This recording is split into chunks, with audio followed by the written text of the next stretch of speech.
Well, hello again, everyone. We are the Highest Tier Potty, your weekly unfiltered wrestling and entertainment. Welcome to the World Elite Podcast. We're free and available wherever you get your podcasts. We're on YouTube as well. First off, I'm Marcus. He's Jordan. How you doing, man? I'm doing good, and you? I'm doing great. I think everyone's doing great after a kick-ass WrestleMania weekend. Dylan, unfortunately, not feeling well, but he'll be back the next time we go live on the air. But real quick, to get the fuck, got that little fucker. Out of that. Anyhow, welcome back to the show. He was on last week. He made his epic return, and I don't know how many shows he's been on since his epic return. But welcome back from the End Time Wrestling Podcast. It's Justin. Or for a minute, I thought you were Kevin Owens, but how you doing? Well, let's just say this. To quote Booker T, no vegetables, no water, just meat. I'm doing good. Hell yeah. Well, I think everyone's feeling great. I mean, it's awesome to watch WWE again now that we're in this new era we'll be talking about. But I want to give, before we even talk Mania, I'm going to run through these real quick. So, I didn't watch Ring of Honor this past weekend because I cannot tell you the last time I even watched Ring of Honor, but the main talk of the show was Mark Briscoe finally won the Ring of Honor World Championship like his brother Jay did on 2 occasions. He beat Eddie Kingston.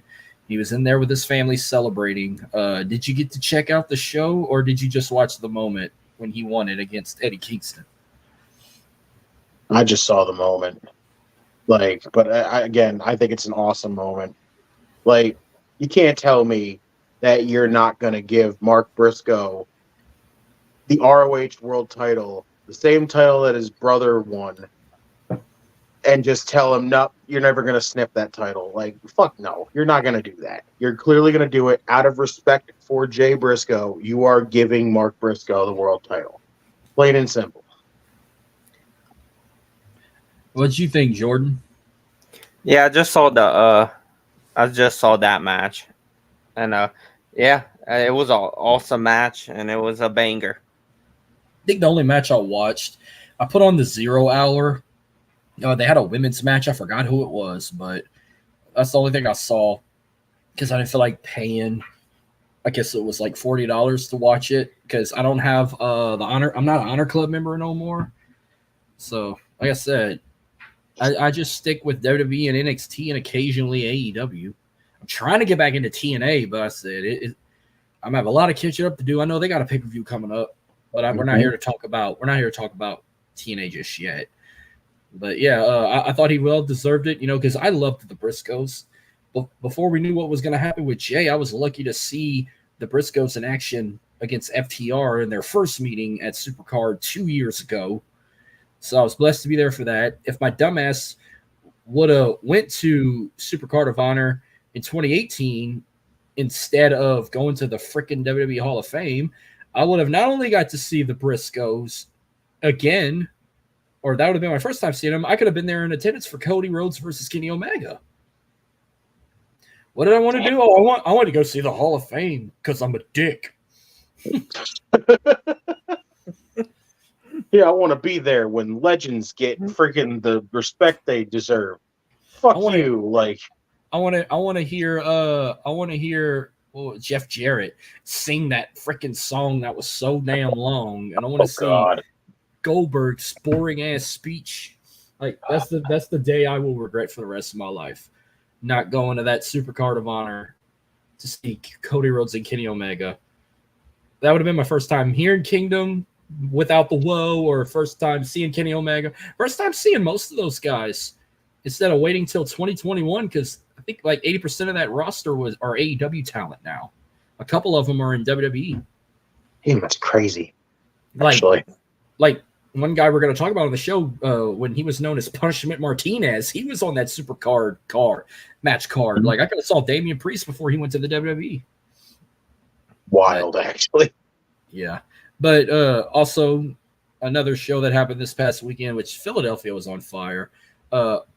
I know I wasn't going to bring up the Hall of Fame. The only thing I got to bring up, Paul Heyman's speech was the greatest speech I ever heard in my life.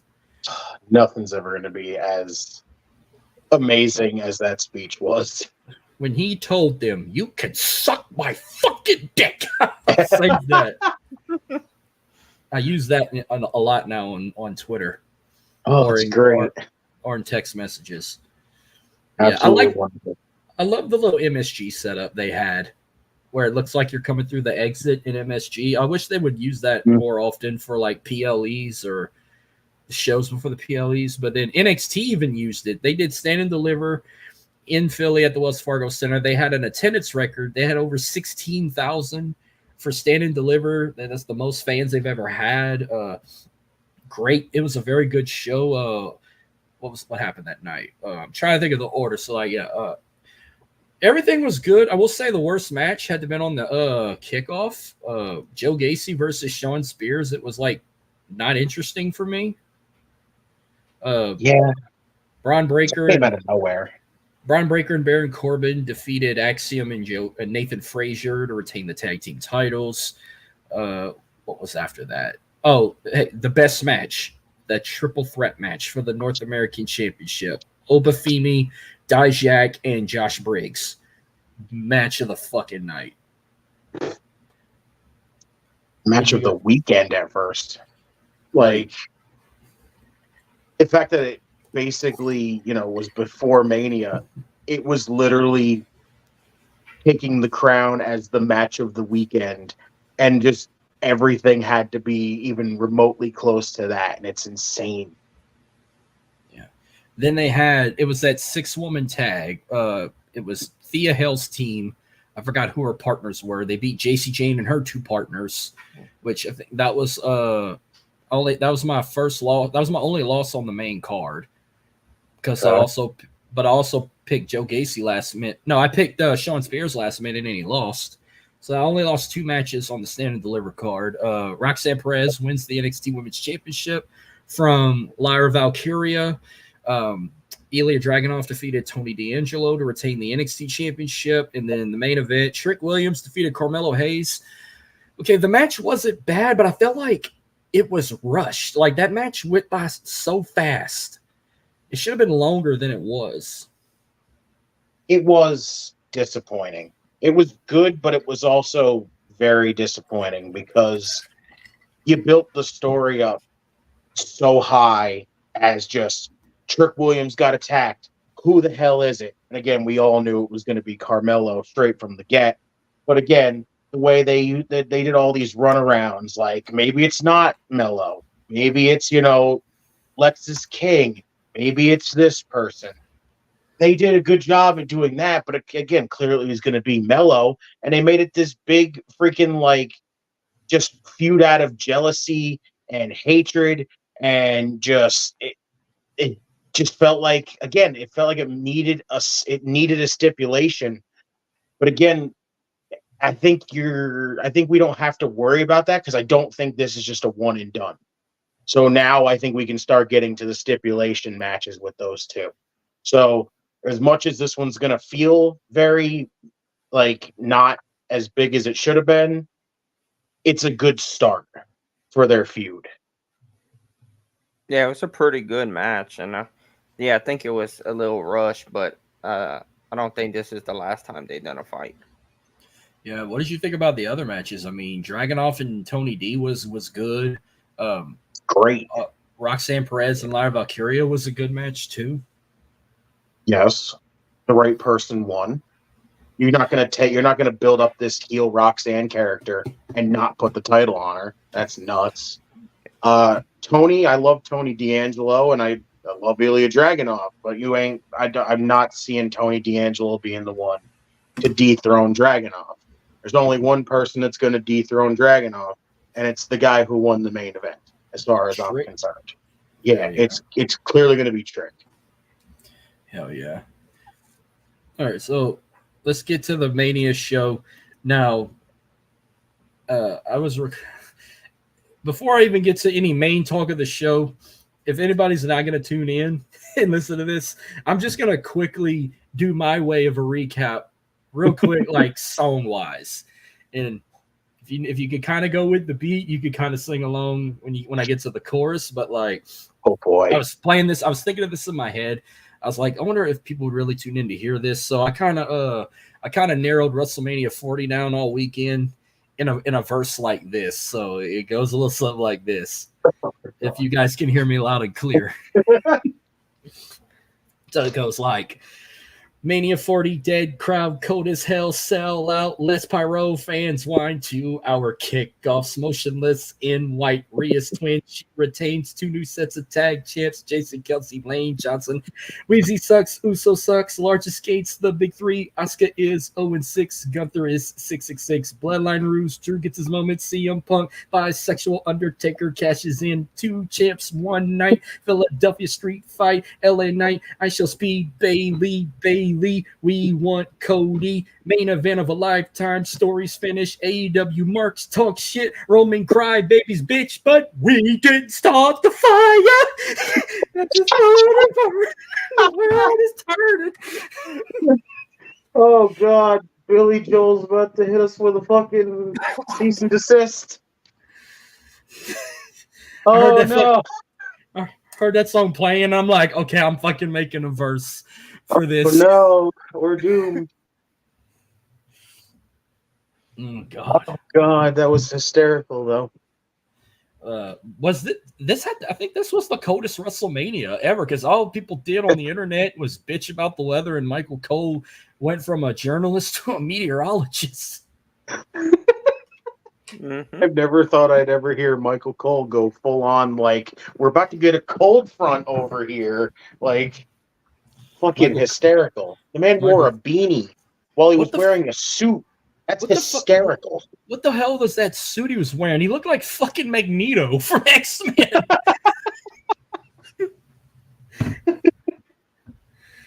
That was a Michael Cole look. What did you expect? Okay. Are we gonna okay, so when it comes to these eras, you know, we've had the golden era, the modern era, the attitude era, the ruthless aggression era, the PG era. Are we calling this the Triple H era or the Paul Levesque era? I mean, they keep saying Paul Levesque more.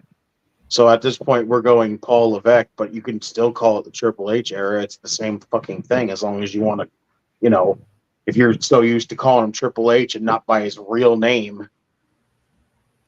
I can't deal with the name. I mean, I get it. You're trying to be corporate, but Paul Triple H Levesque, like I can't call it. It's just Triple H or Hunter. Yeah. I just can't. Like, you're Triple H. You were always Triple H to me, and you're always Hunter. Yes, I have a mold of fucking fly swatter. I got a fly in my house. I'm trying to kill it. Man's going full fucking insect assassination right now. Also, I find it weird. What the pyro was shit all weekend. There was not one pyro set off that was absolutely. Even Roman's pyro was shit. Cody's was shit too. Like it was just so like basic. Like this is your 40th WrestleMania. You should be having pyro like it's New Year's Day, like midnight. You figure they were going to do that after the main event. They were going to just be like, "All right, guys, main event's over. Yeah. Let's blow the budget." I was expecting, I was expecting like 4th of July pyro for Cody Rhodes or something, but no, not even close. But show kicked off, you know, Triple H coming out saying we are in a new era. By the way, I love the whole new then now forever together intro. It looks like some Avengers Marvel shit. Fantastic. And now Triple H is narrating it instead of John Cena. It was fitting because of what happened on night 2. It was Avengers, basically, so. But Triple H kicked off saying, like, you know, we're in a new era. And by the way, they've announced it all weekend. Like, it was the biggest gate that WWE made, like, in the history of the company with WrestleMania 40 and with NXT and Raw and SmackDown all that weekend. I mean, I thought that was every year they break a gate or something like that.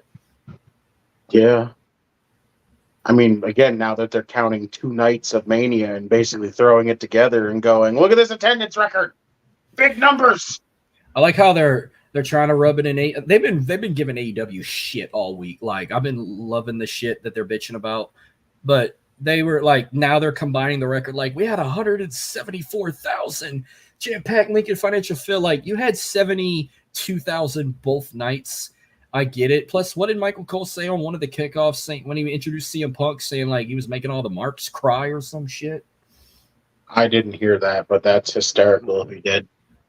And now in the shit AEW wants to do now, like now they're putting it's not everybody thinks it's a title match. No, it's an eliminator match. That's what they call a number one contenders match. You're putting Dustin Rhodes against Samoa Joe to try and do what they did with Cody, I guess. And then the Young Bucks talk about they're going to reveal the fucking backstage fight with Jack Perry and CM Punk because Punk went on a podcast and told shit. Suppose it's like the actual footage too. Like AEW just makes themselves look fucking stupid. Like, get the fuck over it already. We get it. You're trying to fucking draw people in, and you're like, look, this will get people to want to tune in. The fact that we can't fucking move on from the past, it's not going to fucking get people to want to tune in. That's going to continuously keep pushing people away because the fucking thing, one of the things that people say is like a big fucking smudge on your company. And you're just like, let's bring it up again because people love to just shit talk. Like Tony Khan, Bucks, everybody else that's going to be fucking associated with that shit is fucking idiots. It's not freaking helping you. It's making you look fucking stupid. Jordan. Yeah, it's... Huh? I was thinking you want to throw something in about this.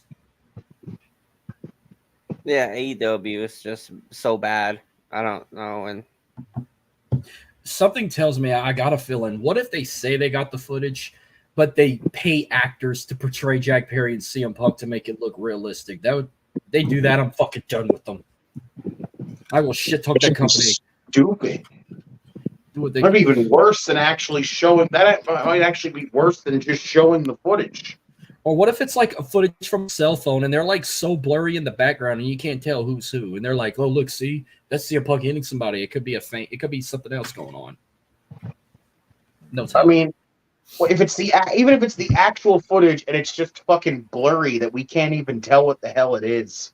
Exactly. That's what I'm saying. Idiots for just being like promoting the fact that you can't get over the fucking past right now. It's just stupid. Okay, what about like when they revealed the attendance? It was like 72,000 both nights, but both shows were split by like a couple hundred people. Then the AEW marks get on and said, "Oh, we had 81,000 at Wembley. Wembley's a fucking bigger stadium. Of course, you're gonna have more fucking fans." Plus, you had one. It was one night a show for a show, not two. And then someone, I forgot who it was. I should have screenshot it, but they made a point. Now, like I said, they did break a few traditions. Like, they didn't even announce next year's WrestleMania. Someone said, what if they're trying to make WrestleMania go to London for the first time instead of doing it in Minneapolis? That's freaking huge because they kept showing people from the UK a lot during Mania. They had that like suite or whatever the hell it was full of people from the UK watching the show. And they just kept showing that over and over again. It was like, you guys are trying to tell us something, aren't you? Like, what if instead of Minneapolis just gets 42 and they do 41 in London? That'd be huge because they never went overseas. Yeah. Crazy. Now, if you're going to do WrestleMania in London, where would you go? Would you go to Wembley Stadium? Would you go to Tottenham Stadium? Or they got like 4 stadiums in London they could host it. Each stadium is between 70 to 100,000. Just go Wembley at that point. Just go for the fucking gusto. It's your biggest show of the year. You might as well freaking go big and just put it in the big arena. Like, just go for it. Yeah, I'm still waiting to hear too. I'm still waiting to hear about it, but the only thing we've been hearing about that's going to go to Europe is Backlash, which we've been knowing that it's going to Lyons de France. I'm shocked it's not Paris, but at least they're going to a country for the first time. Which they're kind of pulling They're kind of pulling what they did last year. Like after WrestleMania, their next like 5 shows are out the country, and then it'll be SummerSlam before they're back in the States, because you got Backlash in France, and then 3 weeks later it's King and Queen of the Ring. They're going to try it this year. Remember, they were supposed to do it last year, but they changed it to Night of Champions, but they're going back to Saudi Arabia. After France, they're going back to Jeddah in the Superdome for King and Queen of the Ring. Clash at the Castle is going to be in Scotland, in Glasgow, but they're going to an arena. It's They called even got that SmackDown. They even got that SmackDown before the King and Queen of the Ring in Jeddah. They're in the same ring. They're going to be in the same arena too. It's called the Hydro Oxy. It's a dome arena in Scotland that seats like 14,000. Money in the Bank's going to be in Toronto, Canada. Then you got SummerSlam in Cleveland, and then you go to Berlin, Germany after that for Bash in Berlin. Like their next 6, they already announced their next 6 Premier Live events, and 5 out of the 6 are in other countries outside America. I love it. Me too. I love worldwide. I love international pay-per-views. It's awesome. Especially for us, if you're going to go to like UK or something, or London or Europe, or we could watch those at 3 o'clock on a Saturday afternoon. Yes. And be over with by 7 p.m. Yes. It means everybody else can jump on and fucking do reviews for shows, right? The show right after. That's wild. We could do something like that. All right, so first match, Becky Lynch, Rhea Ripley versus Becky Lynch, Women's Championship. Becky Lynch's entrance, they were reading quotes from her book that just dropped, and her ring gear, she looked like a Budweiser can. Because the color scheme. And bruh, am I the only one who thought Rhea Ripley was singing herself to the ring? I didn't realize that was the lead singer of Motionless in White. I didn't realize that either. They looked like twins. Scary. And then I laughed at the comp tweet. Somebody said, "Oh, Rhea Ripley just had an orgasm on the stage singing with her favorite band," or something like that. Because she was like singing it out loud. She was on her game, but it was actually a decent match, and we called it. Mommy retained because supposedly they need a break. Becky and Seth are supposedly getting breaks, but that shows why Mommy's the most dominant champion. And people are still bitching that she's still champion, and they think she's a shitty champion. But oh well. It was a good match. It was a really good way to kick off the show. Like Becky said, she wanted to kick off the show. She kicked off the show. It was really good for what she had, because she basically I wasn't crazy for her entrance, like with the whole book thing, like. If they were going to have her be like, look, she's coming out of the pages of the book, you could have just built a prop of her book on the stage and had her break through it. It would have been a little bit more, instead of just being like, they could have had a blown CGI up book, and she just goes. Yeah, and it just disappeared. Remember they did that with Jericho's list. They had like a blown up list. Yeah. Or the freaking box of Bootios that fell over. Like they could have had a giant. They had the money and the fucking budget to make a giant book just open up and she come out of her own book. Right? That would be freaking awesome. And then Dylan made a point. They said Rhea had a panic attack. Why would she have a panic attack? Did she really? Oh, I guess she's got shit going on. And then Becky Lynch had a strep throat. Yeah, Becky Lynch was like sick. 102 fever or something like that. Like she's fighting in a ring in 42-degree wet. It was like 51 at the time, and then it dropped to like the 40s that night. Becky out here trying to pull a Michael Jordan. You know, she's like, I'm better with the flu. That's crazy, but yeah, she retained.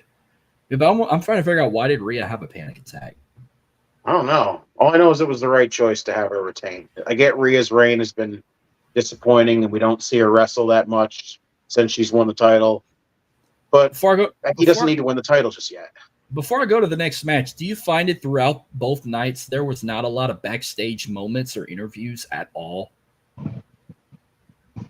Not really. You don't need to flood WrestleMania with segments and stuff. Well, then we get to the ladder match next. Now, I'm thinking there was going to be one little thing in the middle with all 4 belts hanging. No, they had 2 separate. When I saw that, I said, "Oh yeah, we're gonna have 2 different sets of winners." But Yeah. now I'm trying to think, what the fuck was Damian and Finn wearing to the ring? Damian's was fucking cool. Finn just looked like he fucking threw a dish rag on his head, or it looked like he threw a condom on his head or something. He looked ridiculous. Pat McAfee said something like he looked like a freaking criminal in Gotham or something. I laughed at that. He looked like if Judgment Day acquired the putties from the Power Rangers. The Judgment Day weird. putties. It was weird. Like if Finn had came out going, I would have been like, "What?" They're gonna be like the Snow White and the 7 Dwarfs, washing their face and go, "Woo, woo." But how fucking odd is it that the 2 teams I predicted to win the titles both fucking won? That's why I bold capped my tweet when Grayson Waller and Austin Theory grabbed the SmackDown tag titles, because I think we all knew Miz and R-Truth were going to grab the Raw belts, but I didn't really think Waller and Austin Theory were going to grab those, because a certain Dave Meltzer said that they were going to have a meeting and they were going to get taken out of the match and replaced by the Dudleys or the Hardys. What happened? Oh my god. Dude, I was on the watch along with Circle of Debate, and dude, I fucking marked out. I was happy. Listen, I didn't freaking predict Waller and Theory right off the bat. Like, I was disappointed because, again, splitting the tag team titles. But I popped big because, again, finally, fucking Grayson Waller has a title. I'm happy as fuck, and I like Austin Theory, so it's good to see him again with a championship. It's good that they're, kind of putting some investment in A-Town Down Under instead of just it seemed like at one point they were teasing the 2 of them splitting up again, which would have been a little disappointing because you really did nothing with them as a team, but now you got them as the champs, so you better fucking do something with them as the team right now. Mm-hmm. Jordan, what was your take on Grayson Waller and Austin Theory grabbing the SmackDown tag titles? Yeah, I'm happy for him. I'm happy that Grayson Waller and them has a title now. Yeah, but did you see some of the spots like that damn DDT Pete Dunne did to was it Johnny Gargano? I think Gargano did it to Dunne through the table. Yeah, that was nuts. And then I saw there was another fucking shit moment, crazy moment where they're on top of the ladder. I think it was like a scoop power bomb or something, but it was like off a 20-foot ladder. The match itself was way good. Better than anyone expected. We all expected car crash. We got fucking car crash, and it was enjoyable for car crash. You had 12 men in a ladder match. You knew it was going to be crazy. That was the most people I've ever seen involved in a ladder match. It was kind of arthritis. It was like arthritis was kicking in. Like, geez, this is bad. Yeah. Or just seeing too many people at once on your screen just gets your mind going different directions. Mm-hmm.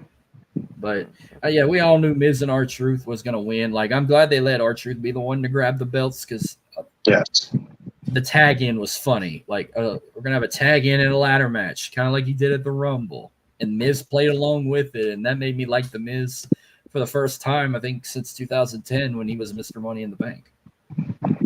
Truth is an absolute,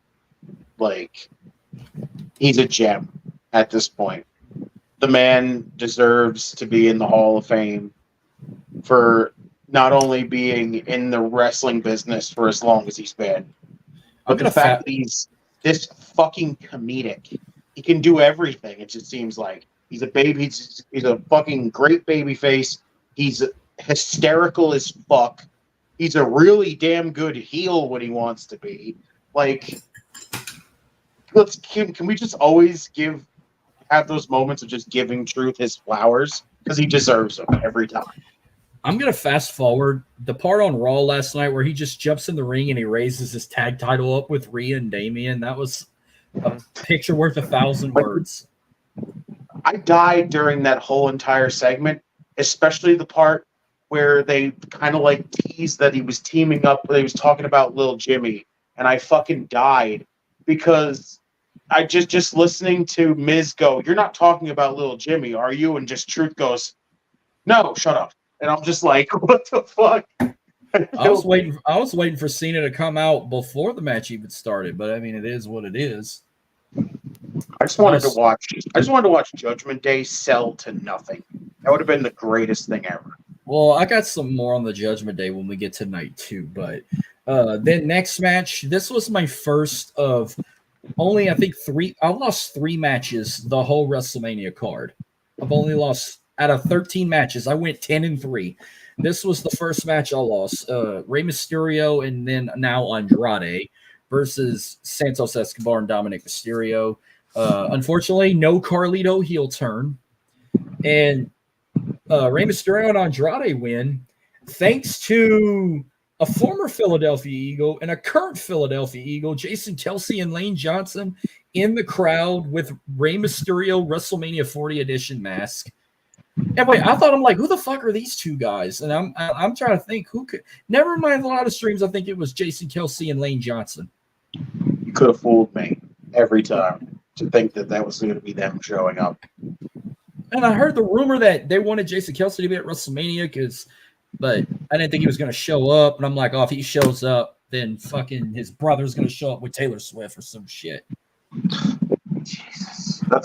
I figured we were going to get both Kelseys. And I was just like, great, here it comes. I'm waiting for WWE to just fucking float around the crowd looking for Taylor Swift so they could put her on camera. But thank God that didn't happen. Yeah, I thought it was both Kelseys at first. No, I did not think it was them. I thought it was like some jobbers or something. Or I said, it's not fans because security's not escorting them out. One took a chair from Dominic. The other one ran him into the post. I think Kelsey took the chair from him and Lane Johnson ran him to the post. Because Kelsey was the biggest fucking one of the two.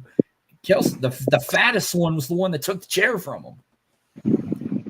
This was the match that gave me that, like, the start of just my, like, disappointment in night 1, because this match was very underwhelming. Like, and that's just, I feel like the whole build's been underwhelming the whole time. Like, I don't know where the hell we're going with this LWO LDF thing. It's freaking just all over the place. The fact that you went to the extent of going, hey, we're gonna freaking put Dragon Lee in here to take him out, to fucking put Andrade in there. Like, I said, Dom just randomly interjected in at last freaking second.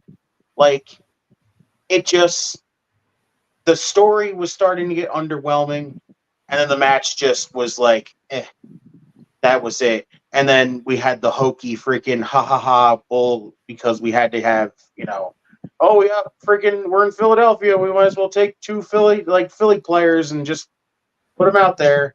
Like, just weird. Just sucks because now basically you can't even justify a rubber match with Dom and Ray in the future now because Ray basically won already. So what the fuck's the point at this point? Yeah, the match was all right, not the greatest. Yeah, it is what it is. But I think I'm one of many people when I could say this next match of how hyped you built this up, and this is what you gave us. That was I don't know. Do you want to call this the worst match of the whole fucking weekend or just for night 1? And I'm talking about Jay and Jimmy Uso.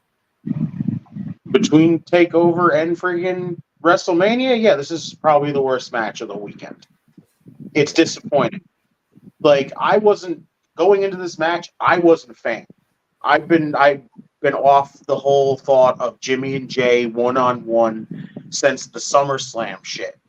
After that whole nonsense, my interest of giving a shit of wanting to see the two of them face each other was at an all-time low, if even at a low, it was non-existent. Then they finally brought them back together, multiple different times, on having Jimmy screw Jay over again multiple times, and you started to kind of pique my interest a tiny little bit. And then they had that face-to-face with promos, and I liked it a lot, and it started to pique it even more.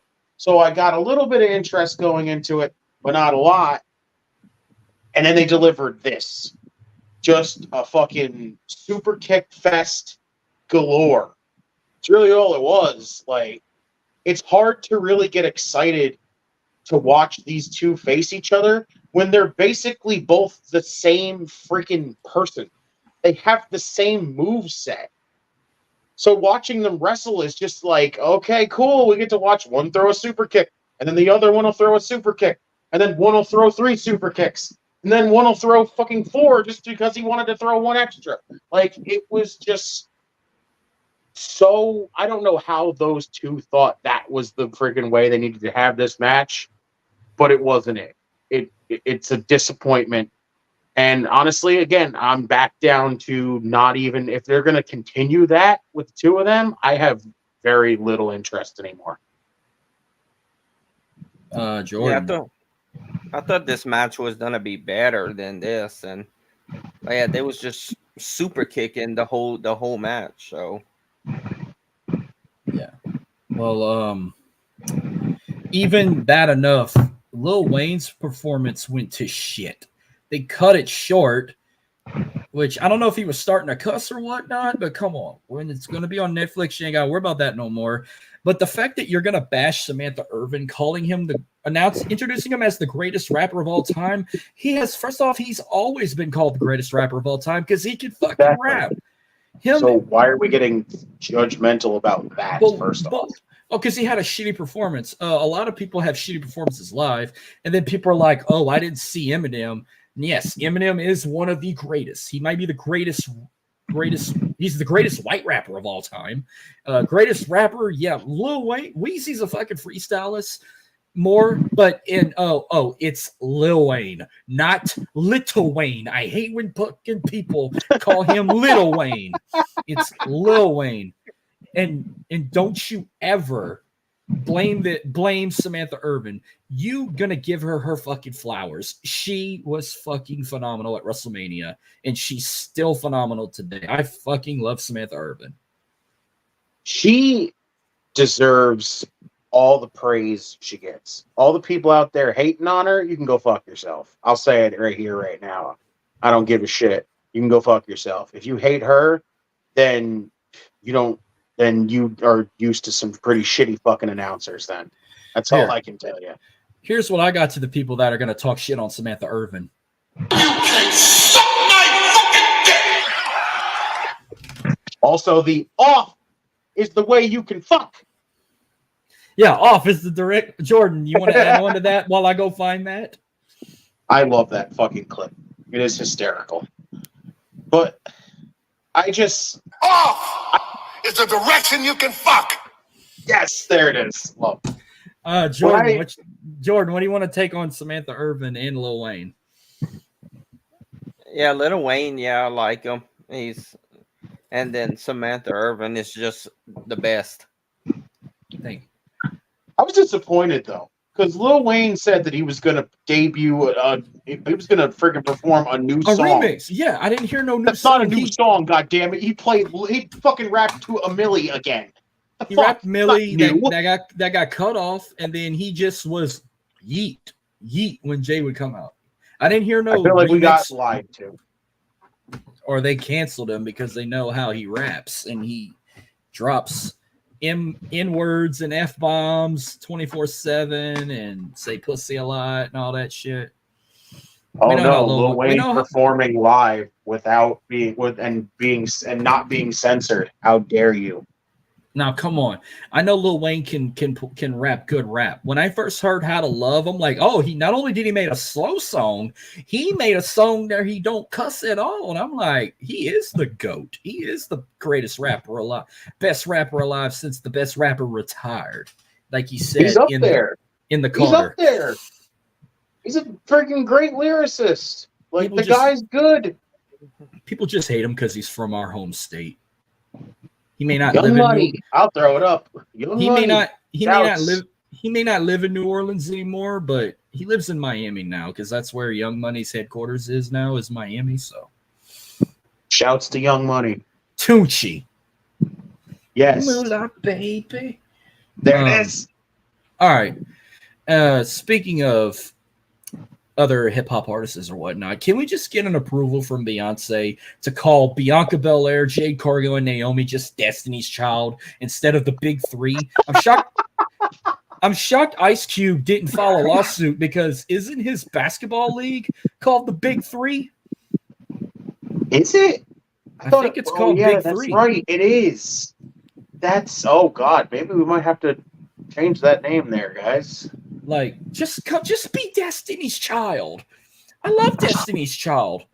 I love them. Like, yeah, it's a female trio. The three of them together, but I don't know what you call them. I don't like just calling because then freaking Beyonce's gonna freaking be on them, and you don't want the beehive on them. Look, I'm gonna get a lot of fucking criticism when I say this. Beyonce is fucking wonderful. She is the queen of hip hop. Let me say that out loud. The queen of hip hop. Because she ain't fucking country. I'm sorry. Texas Hold'em ain't a fucking country song. That is an R&B song. But she is, I'm giving her flowers. Her and Kelly Rowland and Michelle Williams. Destiny's Child is an amazing trio. TLC is an amazing trio. Fuck the Dixie Chicks. You heard that right there. That's hysterical. Just let them call them. I loved how they all dressed like cowgirls on SmackDown. Like they all had cowgirl hats on, and Bianca had cow print gear that Dominic wished he had it because Dominic Mysterio been wearing fucking cow print lately too. But the man's been basically wearing Uggs. We're not gonna even go there with Dom. All right, but we knew they were gonna win. We knew Jade was not gonna take a L at WrestleMania, but I'm hearing all the critics already bashing Triple H like, I can't believe you made Asuka 0-6 at WrestleMania. Hey, trust the process. She's gonna get a WrestleMania win down the road. We had to sit through this with Jeff Hardy. It took him how long till he got his first WrestleMania win? We had to sit through this with Bray Wyatt, and unfortunately the only win he got was a fucking cinematic match. And the same with Sasha Banks before she walked out of WWE. It took her forever to get her first WrestleMania win. Leave Triple H alone. Asuka's going to get a win soon. Yeah, I mean, yeah, she shouldn't be 0-6. I agree. She should have fucking beat Charlotte Flair in her first WrestleMania match. That's number one. There was another match she lost at WrestleMania that she should have won, wasn't it? Was it Rhea Ripley? She had the match with Rhea Ripley and she lost. Yeah, but I wanted Rhea to win that match. But Rhea wasn't Rhea in NXT when she won that match, or was she just on the Raw? No, that's when she was on Raw. She should have beat Bianca Belair last year. That was the other match I was talking about. That was the time when they actually had the titles in the right freaking places. Before out of nowhere they decided to just swap them around and make everything all confusing. Like, why is your Raw championship on SmackDown and vice versa? So yeah, that's 3 WrestleMania matches she should have won. She should have beat Charlotte in her first. Rhea Ripley, I mean, I'll leave that up to the pros, but she should have beat Bianca last year. Yes. But we knew they were going to win. I knew she was going to lose. I wasn't going to complain because you're pushing Jade Cargill to be the star. You're going to have to give her first actual win of a match. And they're turning Bianca Belair into the female Undertaker because now she's got an undefeated streak at WrestleMania. And Naomi, first WrestleMania back in 2 years, and she's back in the win column. But if you're going to put these 3 together as a trio, call them something else. Don't call them the Big Three. I'm okay with the Fab 3, but I'd rather Destiny's Child or Charlie's Angels or some. I go get a manager. Go get like fucking Noam Dar or something. Be like Noah's Angels. Oh God, not Noam Dar. Oh no. Fucking metaphor. By the way, they got what they deserved wearing fucking Dallas Cowboy gear in Philly, and I hate the Cowboys, but Jordan, what's your take on the Big Three winning over Damage Control? I knew Jade and them was gonna win because they wouldn't let Jade lose at WrestleMania. Exactly. You're not having Jade lose her first match and at a WrestleMania. It's not happening. The Which match led was to just disappointing because they rushed it. It just felt, and they didn't do Jade right either. They just basically kept her on the ring apron, had her come in, do a little flurry, and it was over. And that's the one thing I didn't want them to do with it. I didn't want them. We all are sitting here. Listen, I've criticized to hell and back Jade Cargill because I want to see that in-ring freaking improve. And you're not giving me anything that's telling me that her in-ring is improved that much, except for the freaking Royal Rumble appearance. And that's not just something to go off of because, again, that's not a wrestling match. That's a freaking thing where it's just like, it's like a gimmick. So you're not going to get much of freaking from certain people. So we need to see the freaking improvement from Jade Cargill. And you can't just do that by just putting her out there and having her go in there for like 2.5 minutes and that's it. Then led to another match that pissed a lot of freaking marks off. Sami Zayn versus Gunther, which I love the backstage shit with his wife and his son. Then Chad Gable, then Kevin Owens, then Gunther come out. That was actually a decent match, and obviously there are some freaking marks on the internet that never saw Brainbuster in their life. That they put that fucking shot of the Brainbuster on the AEW botched Twitter page. That was not a botch. That is a move, by the way. Exactly.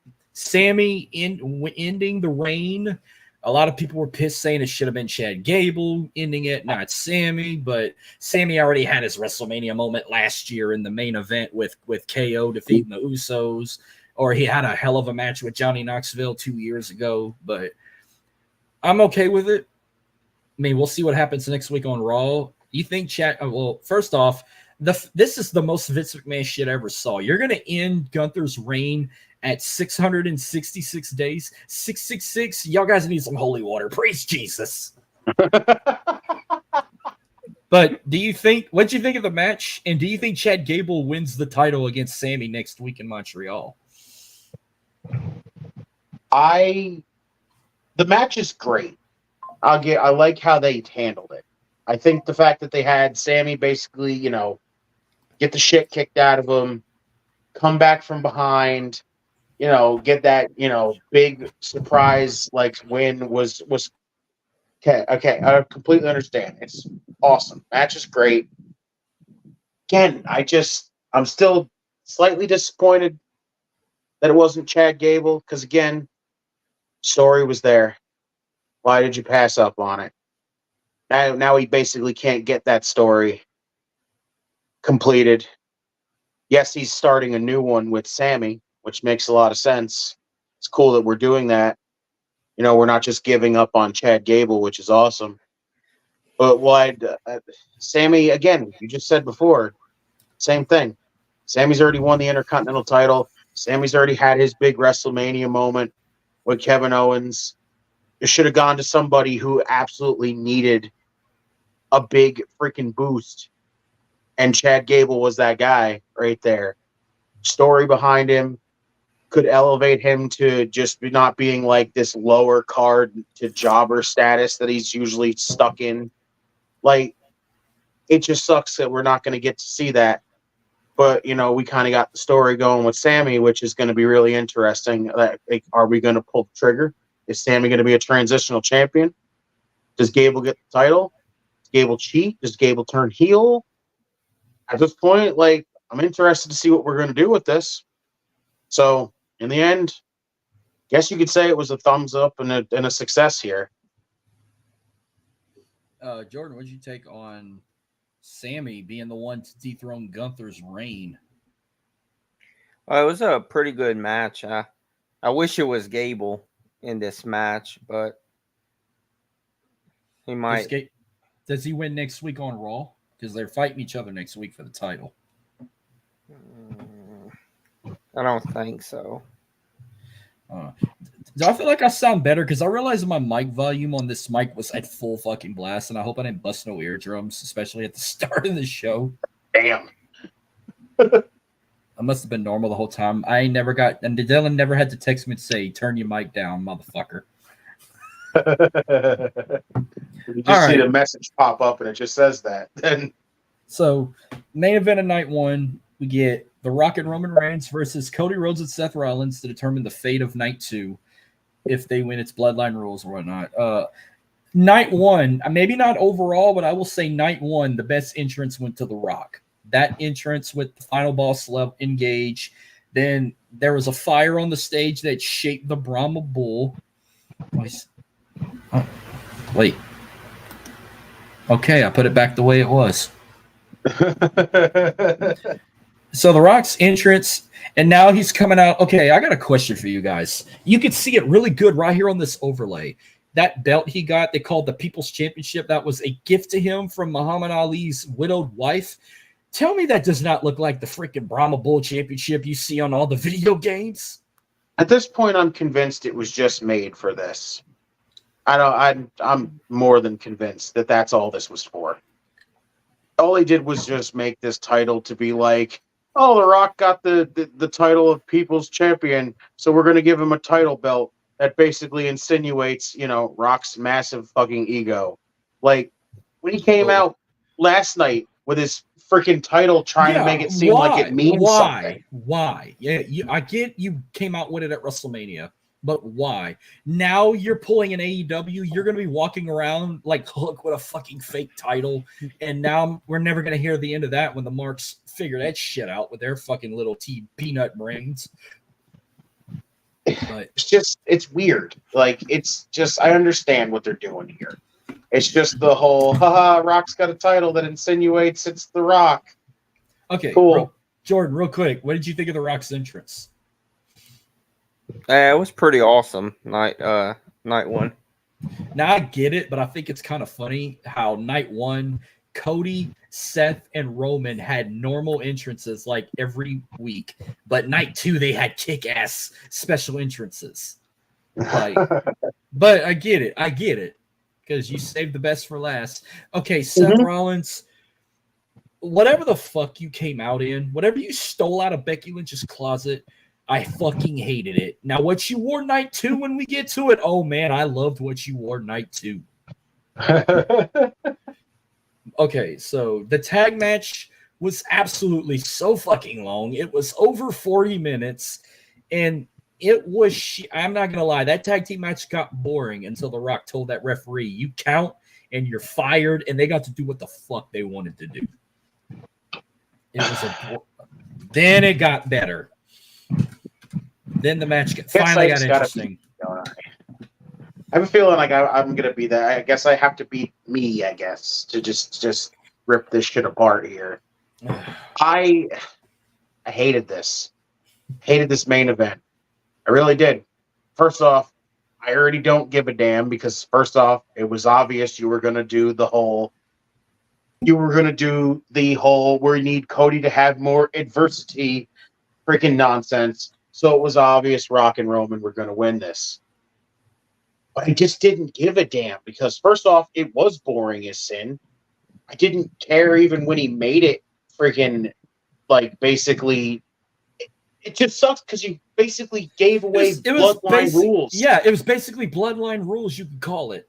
Exactly. You gave away bloodline rules the night before the actual possibility of it being bloodline rules. You basically interacted Cody and Roman with each other when you should have just saved that for night two when it could have had more big feel instead of them not touching until night two. It was just every second of it bored the shit out of me and it aggravated the shit out of me because, again, there was no point in this tag team match. There was how it just looks stupid having your number one contender lose, your Rumble winner lose, the night before he's supposed to challenge for the championship. And it's just like, we were already going to get a freaking interference-filled matchup with Roman. You're not going to tell me we're not going to get the same old Roman Reigns match when he defends the title at WrestleMania. We were clearly going to get it. So what was the point of having a tag match that basically was going to tell you, hey, we're just going to get this anyway? So what the hell? Like, it just looked stupid watching the entire thing. I will say the best part of that fucking match when Roman accidentally speared The Rock. The Rock sold it so good. Roman sold it. I love the freaking video meme they made where when Roman hit him, Sonic's ring shot everywhere, and then you hear that iconic scream. He looked like he literally had his ribs shoot out his back. It was wild. He looked like somebody reached into his ass and pulled his intestines out of his ass. Yeah, that's a fucking comparison I didn't want to picture. Damn. But when we all got swerved, we all thought Seth was going to turn on Cody, and that never happened. Seth stayed a true friend, and we did not get a Roman Rock turn either night. But if I said, if we're not getting this turn, something told me The Rock was going to pin Cody Rhodes, and sure enough, he hit him with a people's elbow and scored the pin for Roman. And then I was like, I called it. I said, I wanted Bloodline rules because I knew we were going to get something special. But like I said, the tag match started shit. But when The Rock told that ref, you count again and you're fired, it was basically Bloodline rules, and it just got better. But I never laughed so hard. It did what it needed to do. That was it. But I never laughed so hard when Rock took that spear, and he sold it so well. But Jordan, what was your take on the tag match? Yeah, it was boring, and then it was just like a Bloodlines rules match from there. Now, I will say, before we move on to night 2, night 1 was mid.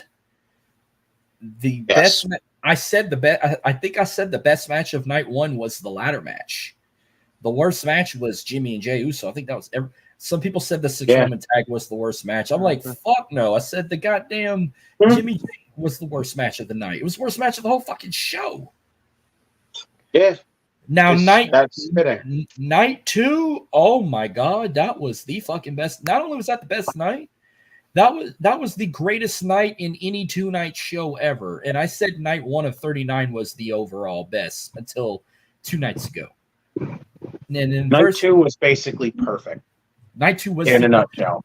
Now, I think some people are going biased after how last night went. Do you think WrestleMania 40 out-topped WrestleMania 17? It's kind of hard to compare a Mania that has 2 nights to a Mania that has 1. It's kind of tough. I'm still going to say no. Yeah, I'll say WrestleMania 17 was the greatest WrestleMania ever. Then WrestleMania 40 night 2, and then I'll say WrestleMania 22. Jordan, what you think 17 was better than 40 or 40 was better than 17? Well, oh, you didn't watch 17. No. You got to watch it. I know you were only 1 year old, but you need to go back on Peacock and watch the first WrestleMania in Texas that happened in the Astrodome. A WrestleMania I should have fucking went to. You should have saw TLC 2, the Gimmick Battle Royal, Taker Triple H, Stone Cold The Rock Part 2, Shane and Vince. Kurt Angle and Benoit, the triple threat match for the hardcore title. Eddie and Tess was even good. The worst match was China's last women's championship. Yeah, her only women's championship match, actually. But then it kicks off with Stephanie McMahon. Stephanie, that was the biggest pop I ever seen Stephanie had in a long time. It's good to see her back. Yeah. Like, if she's legit back, that's awesome. Well, she's playing a role backstage. Like, she's going to be that's perfect. It's good to have her back. Listening to Heyman put her over during his freaking induction, during his induction to me, was fucking epic. I thought it was crazy how Heyman kicked off the show instead of going last, but they did The Rock's grandmother last, which I get it, but which I don't want to talk about the Hall of Fame again. Like I said, Paul, I actually watched the whole Hall of Fame. I haven't watched the whole Hall of Fame ceremony in years, but I wanted to hear Paul Heyman's speech. I wanted to see what they were going to do whenever Bo Dallas and them came out, and then they did the Fireflies, and they said some words about Bray Wyatt. I wanted to see if Bull Nakano could speak proper English, and which Bull Nakano looked pretty good. And I wanted to see how The Rock was going to be with his. The only thing that dragged was Thunderbolt Patterson. That whole thing dragged. I'm like, that was longer than Paul Heyman. For me, the entire Hall of Fame, like overall to me, was a disappointment. Like after Heyman, nobody was going to top Heyman's speech easily. And then just like Bull Nakano's speech was just all right, I guess. I'm not gonna lie. If I would have been in attendance, I would have left after Heyman. Yeah, it felt like that because it was so disappointing just watching it, like the rest of it. So then again, like, good thing they didn't do Heyman last, because then I'd have had to sit through fucking everything and been bored. No, if I would have been in Philly, I'd have went to SmackDown, watched Paul's speech, left, and probably crashed a GCW show after hours. But so night 2 kicked off with Stephanie kind of doing the same thing Triple H said. We're in a new era. And then she had to bring up, I was 8 years old when I watched my best friend, Andre the Giant, body slam Big John Studd. But people actually listened to that part. And then in her manly sex voice, welcome to WrestleMania.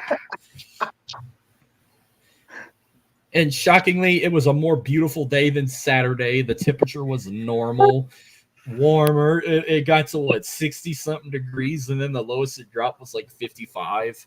Because meteorologist Michael Cole's pinpoint forecast, people. Then, the show kicked off with Drew McIntyre versus Seth Rollins for the World Heavyweight Championship. You had CM Punk on commentary, which CM Punk nailed it. Drew, of course, I had a feeling he was going to have another intro with guys in kilts playing bagpipes like he does every WrestleMania. Seth Rollins, I don't know what you call that group in Philly, but I thought that was a fucking Mardi Gras crew. God, freaking it looked like it. I can't remember what the name was. Damn. Shit. No lie, when the bell rung, I thought it was over. When he hit that Claymore, I thought it was over. I did too. The first Claymore, I thought they were going to squash Seth. I was concerned. You gotta admit, probably one of the funniest moments of night 2. Leans on the barricade, grabs his cell phone from his wife, and tweets, "Bored at work." And then he fucking quote tweeted it after what happens at the end of it. Fuck. Just says, fuck. Yeah. So that was his brother. That was next to his wife. That was his brother. I guess so. I didn't even know that was his wife. Well, I didn't even grab some random guy's phone and just starts messaging. I'm no, like, that's his what wife. Do you do? I knew that was his wife because when they did WWE 24 on Drew, she was in the documentary. But they had a group of people that came for Drew because I will explain after I say this match. That was actually a good match. There were so many. I don't know how many Claymores he made. Seth Rollins punts, pedigrees. It felt like a Brock Lesnar match with somebody. It's finisher after finisher after finisher after finisher. But it wasn't boring. It was actually like a 10, 15 minute match. Drew got the really win. Good. And of course, when he went to Punk, I said, I got a feeling he's gonna fuck up and Priest is gonna come out and cash in, hopefully unsuccessful at the time, I said, but he did the DX crop chop to him. Then Punk just trips him over the table. He takes off his armbar. And I'm like, so wait, is he really injured all this time, or is he just beating him down with an injury? And then he blew a kiss at his wife and brother, which was funny. And then you hear the Judgment Day theme. The whole crowd's going crazy. Priest comes out, whacks the fuck out of him with the briefcase. And then his bisexual Undertaker voice, I'm cashing in right now. like, okay, Dame. Okay, Satan. Cashes in. Okay, what does he call? He calls his choke slam something like South of Heaven. South of Heaven. 1, 2, 3. Everyone is going ape shit, and I'm like, I looked like that big fat black guy when the Taker streak broke. I was like, fuck. I've been praying this dude would have a failed cash in, and he successfully cashed in, and I'm actually approving this. I was in that boat with you. Because CM Punk is just sitting Indian style, just clapping that Priest won, and then what really hurt my heart was he goes back on the stage, and then here's all the Judgment Day acting like Chase University or something, jumping around and hugging. And I'm like, well, the Judgment Day ain't fucking defaulting anymore. They're back and better than ever. And because I thought they were going to disband after Saturday, but no, they're still back and stronger than ever. And I guess Dominic Mysterio isn't going to be with Legado del Fantasma, because I also just saw he's going to have a match with Andrade next week on Raw also. The match was great. It was great. I didn't expect anything less from Seth and Drew. The two of them together produce great matches every time. And Drew won, was the right choice. Once he started going off on Punk, started getting very, very interested here, because I, for one, was in that boat with you. I thought Priest was going to fail. I just thought, and even I'll say it too, I kind of thought he wasn't ready for it.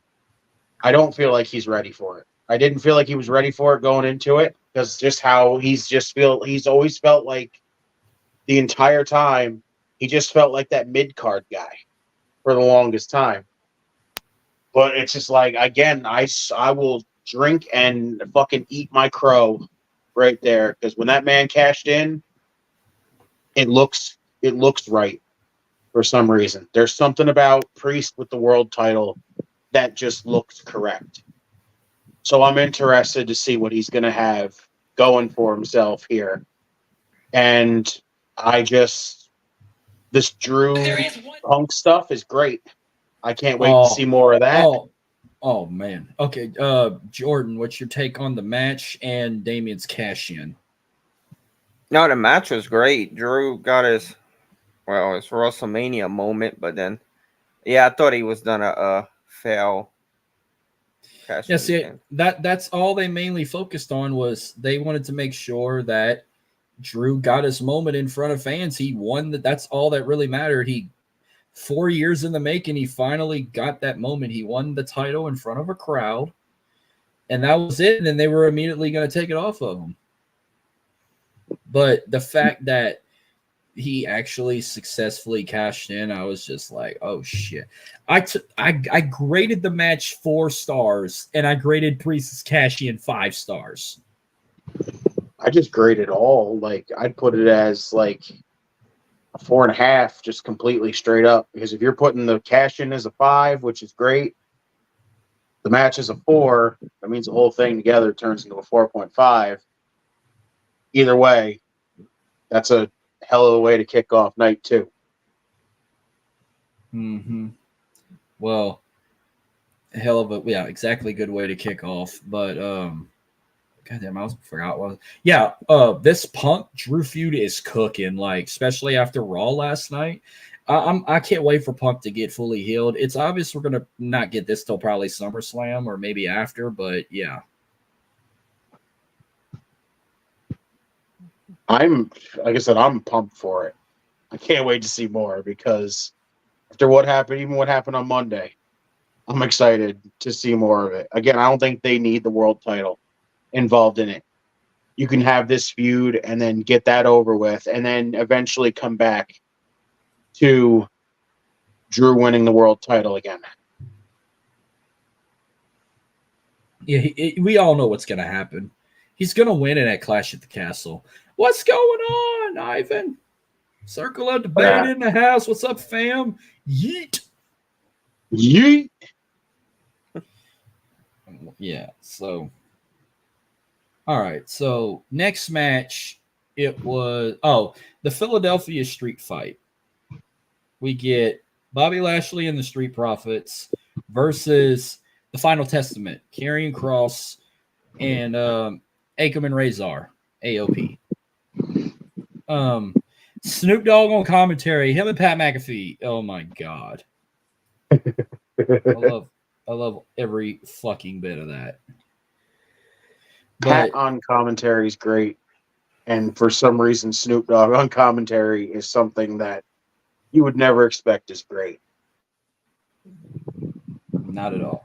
But a lot of people, I know some other people are going to be very pissed the fact that they gave it to the Street Profits and Bobby Lashley. I actually thought the Final Testament was finally going to have a big moment, but instead they gave it to Lashley or the Pride. So I know a lot of people were bitching that they're saying, oh, they already buried Karrion Kross and he was just getting hot. Like, they didn't bury him. Like, it was just one fucking match. They might have a series of matches. I mean, yeah, I wanted them to win, but everyone said that was the worst match of night 2. Let me rephrase that. Night 2 was so fucking good. I don't think there was a bad match.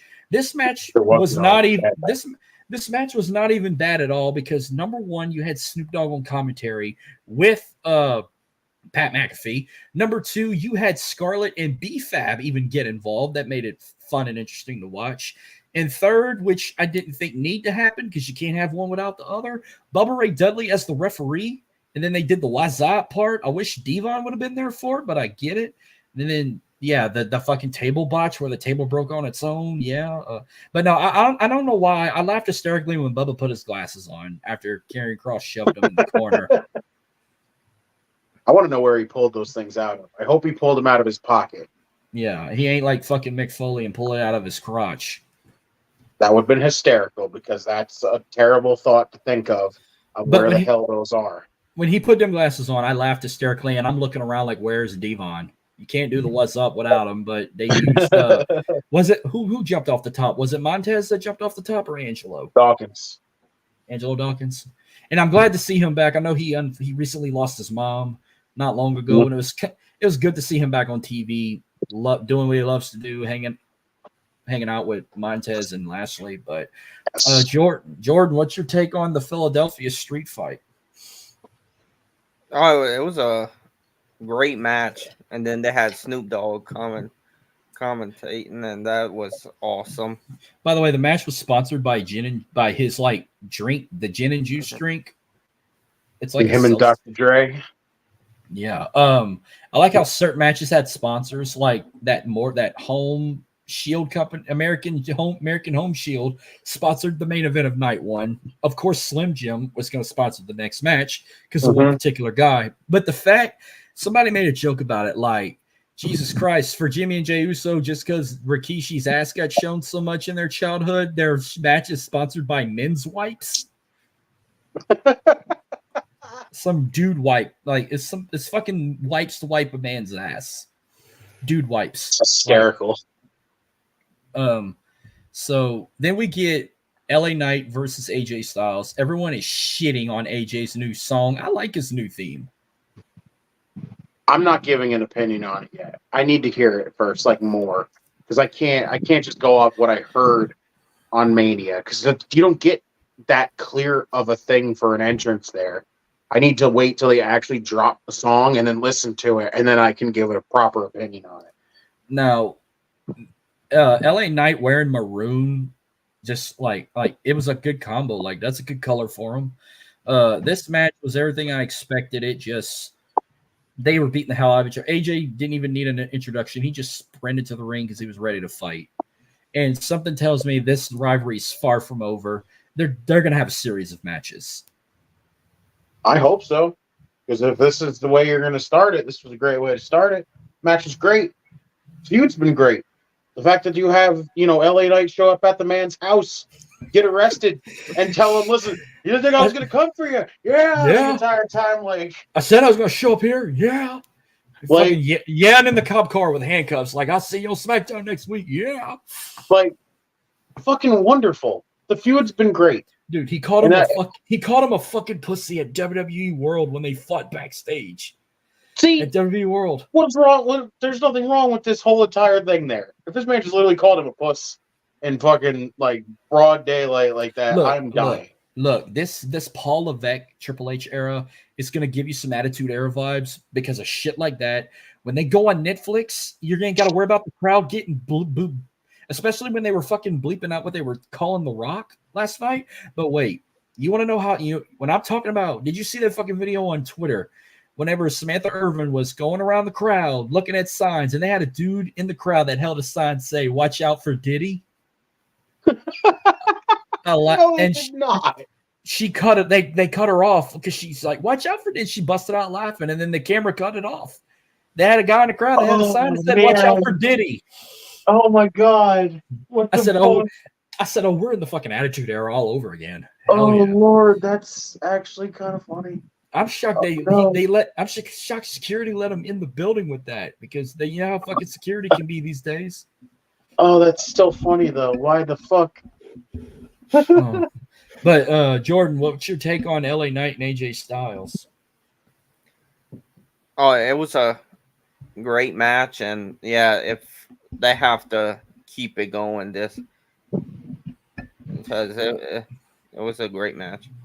Anyhow, but Yeah, speaking of Snoop Dogg, was it necessary to have him back out again with the Philadelphia Eagles mascot and the cheerleaders just to announce the attendance record? That's when you should have got Jason Kelsey out.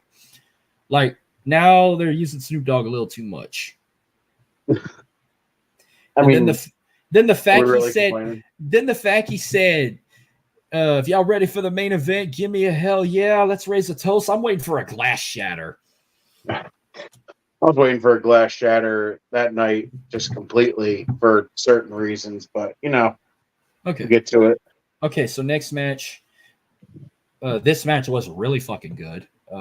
Logan Paul versus Randy Orton and Kevin Owens, triple threat for the United States Championship. Kevin Owens got the same type of entrance like Sammy had. Kevin walks through the tunnel, the gorilla, and there's Sammy there greeting him. By the way, I love the ECW graphics they made for his font where it looked ECW vibe.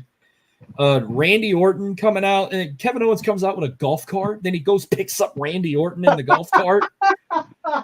It'd have been funny if Randy Orton sat right beside him instead of standing in the back. That was even funnier watching him stand in the back like that. By the way, Logan Paul coming out in a freaking jacked up truck that was customized like Prime. And then he had a freaking Prime cannon in the back that was shaped like a bottle, and he shot fireworks. Shit fireworks, by the way. I really thought he was gonna spray people with Prime. No, that shit's sticky. No, but let's talk Prime real quick. By the way, Prime was in the center of the ring. I like it. I like how it was not in color. It was just black and white. And then they also had it on the turnbuckle pads. And I'm like, oh, AEW marks are about the bitch because we did it first with DraftKings. We did it first with fucking not Cricket Wireless, whatever fucking other sponsor they had, where they put the damn logo on the middle turnbuckle post and on the canvas. They did it with DraftKings, and then they did it with some other shit. Oh, Ric Flair's fucking Woo Energy. They did it with Woo Energy. I'm waiting for them to go bitch and say that we copied off of WWE, copied off of AEW, putting a logo in the center ring and on the turnbuckle pad. But anyhow, Prime. Jordan, Dylan, and myself drink it. Have you ever drank Prime?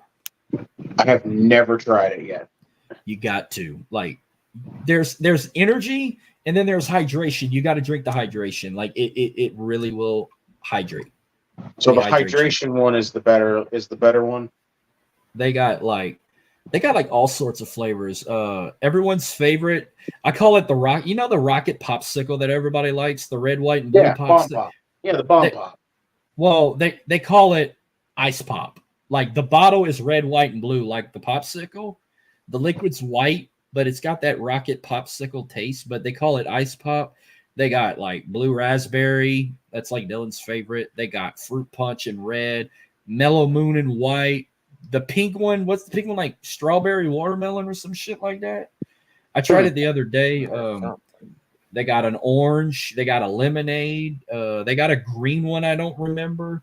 And then they got a butt ton of flavors. So wait, the one that was on the logo on SmackDown, that's that new cherry freeze. I finally tried it. I found it at Red Dogs. It is so fucking good.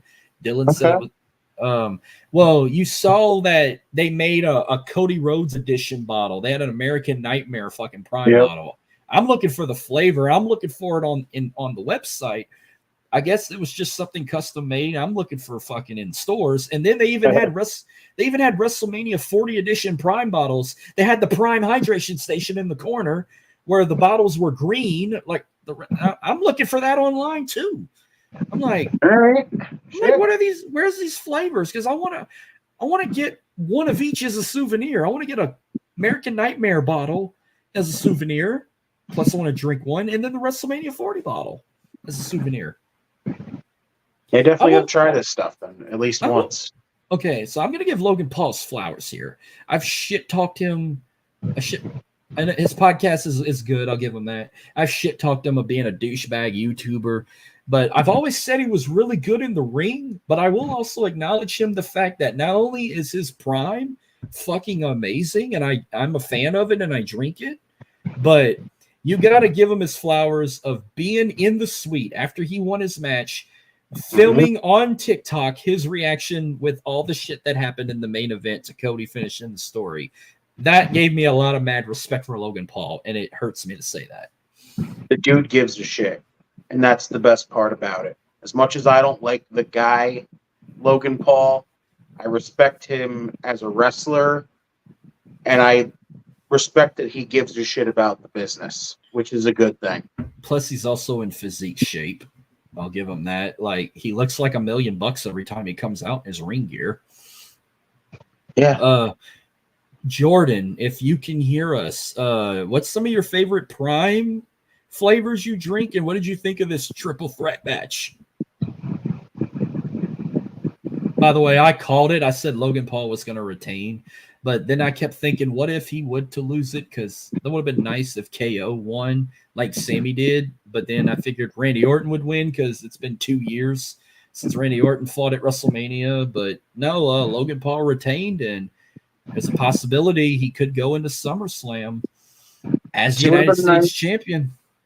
It definitely would have been nice to see him lose, because, gets the United States title back on TV. But I think Logan Paul's done a great job as champ, and he needs to keep that title for a little bit, because I think after this, this is how you put the United States title on LA Knight. This is how you do it. And holy shit, the Final Testament is on fucking NXT right now. I'm watching the Astros right now. I'm watching the Astros. I was flipping back and forth, but so Jordan, what's your favorite Prime that you like so far, and what's your take on the triple threat match? Well, I like all the Prime, so. Me too. If Dylan was here, I'm pretty sure he'd still say he likes the blue raspberry, the cherry freeze, and probably the rocket pop. But yeah, I'm gonna find and see if the American Nightmare bottle and the WrestleMania 40 bottles were new flavors, or was it just like a custom special edition bottle for another flavor that I would love to get my hands on as souvenirs. So, and let's talk about maybe the funniest part of night. I said Drew leaning back and tweeting bored at work was funny. Who else thought that was PSI in that freaking Prime mascot bottle? But we found out it's a guy called I Show Speed. I literally said it during the watch along. I was like, oh my God, it's KSI again. And someone's like, no, it's not KSI. I'm like, son of a bitch. So I think what made me laugh, he started talking all that shit to Roman and to Randy Orton and barking at him like a dog. And fucking Orton kicked the fucking shit out of him. He drove 5 yards back. The bottle of the mascot head came off. And he pulled him out of that freaking suit. And then he kept saying, oh, I'm sorry. And then Orton got him by the head and he just looks at him. And he RKO'd him on the table. Dude can take an RKO. I'll give him that. I was waiting for Kevin Owens to give him a stunner too. But in the freaking suit. In the Prime suit. But no, and Pat McAfee. I show Speed got what he deserved. Hype, bro. He been hanging out with Raleigh too much. Funny ass shit. That guy, I Show Speed, apparently is well known for the fact that he fucking apparently flashed his dick on a YouTube stream. Gross. I wonder if he's really fast. If he's called I Show Speed. No, he's probably slow as shit. Because it's got to be contradictive. He hangs out with Logan Paul. So. I'm pretty sure there's a fat guy that hangs out with them too, and he calls himself I Have No Speed. And that guy's probably super fucking fast because He's You ain't fast. gonna take. He's fast. You could joke about a big guy being freaking slow until he fucking runs you over. If you put a turkey play late in front of him and he take off running, he gonna get to it. Oh my god, this is horrible. All right, here's Bailey versus Io Sky. I don't get Bailey's entrance, all this Egyptians theme entrance, but people loved it. It's cool. It just wasn't anything to be like, oh my god, this is one of the greatest WrestleMania entrances ever. No, it's just like weird for Bailey. Like I didn't get the whole thing either because it was like, why is she doing an Egyptian theme when her freaking feud has something to do with damage control? Like, I didn't get it. I was hoping she'd have came out old school Bailey, wacky waving inflatable arm flaying tube man, or the Bailey buddies, and we hear the old school theme, but we didn't get that. And she got a new theme, by the way.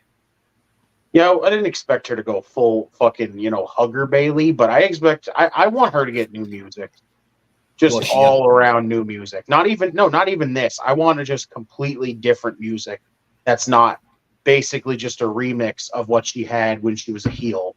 I want to see some freaking full, different music. Jordan, what did you think of the entrance of Bailey? I didn't get it either. No. Yeah. But other than that, the match was really good. Becky and Rhea's match was good, but this was probably the best women's match of the show was Bailey and Io. Yes. Good enough that hell, I was like, maybe this should have main evented. I mean, it could have, but you had full out fucking Avengers assemble in the main event, so you ain't passing that up. Yeah, well, let's talk about this main event. Okay. I don't know who had the best entrance. Was it Cody with the damn nightmare skull head, and then you had Brandy Rhodes on his side, or Roman getting played by last year he had a piano group play his theme, which was very cool. Then he had this choir band that even did the that was fucking amazing. That was like a final fucking chapter level entrance of Roman, or final boss level entrance, or that entrance was special for Roman. That was probably my favorite Roman entrance at WrestleMania. Was that Cody was cool, don't get me wrong, because he had the Jason Baker mask there. But other than that, Roman's was honestly better, because Cody's was just him showing up on the elevator, fucking wearing a mask. He took it off, gave it to Brandy, and then just basically had regular entrance. When I saw that mask and Brandy, I said he better fucking win. Yep. Easily. He didn't have no oversized coat like he did last year with those pants. He had he had an all white look, but it was cool. But man, okay, after everything I saw, I will still say to this day, Shawn Michaels from WrestleMania 25 to me is still the greatest wrestling match at WrestleMania, because that's all they did was wrestle. There were no interference, no storytelling. They just told the story with amateur and fucking fighting and all that. This felt like a fucking movie, and I loved every bit of it. This was like the final scene of the movie. And you knew it was going to be Bloodline rules. And I even made a freaking 2-minute video that I couldn't put on YouTube because I'll get copyrighted with no freaking volume. But let's see if I can remember from that video I made. The first guy to interfere was Jimmy Uso. Cody was going for Crossroads. Jimmy super kicks him. And then Jey Uso comes out. They go battle on the rampway, and then Jey spears him off the stage. He goes for the Crossroads again. Then here comes Solo Sikoa, Samoan Spike. Same ending we thought we were going to get, but Cody kicked out. Even the double spear and Samoan Spike, Cody still kicked out. Mm-hmm. Well, then John Cena come out, and then I'm thinking, what if they do him and Stone Cold, blah, blah, blah. Cena come running out, and I'm like, I forgot Solo and Cena had a match at Crown Jewel, and Solo beat John Cena. And since then, Solo lost every freaking match after he beat Cena, and then Cena got his redemption. AA on the announce table, and something tells me we're probably going to get another John Cena Solo match down the road.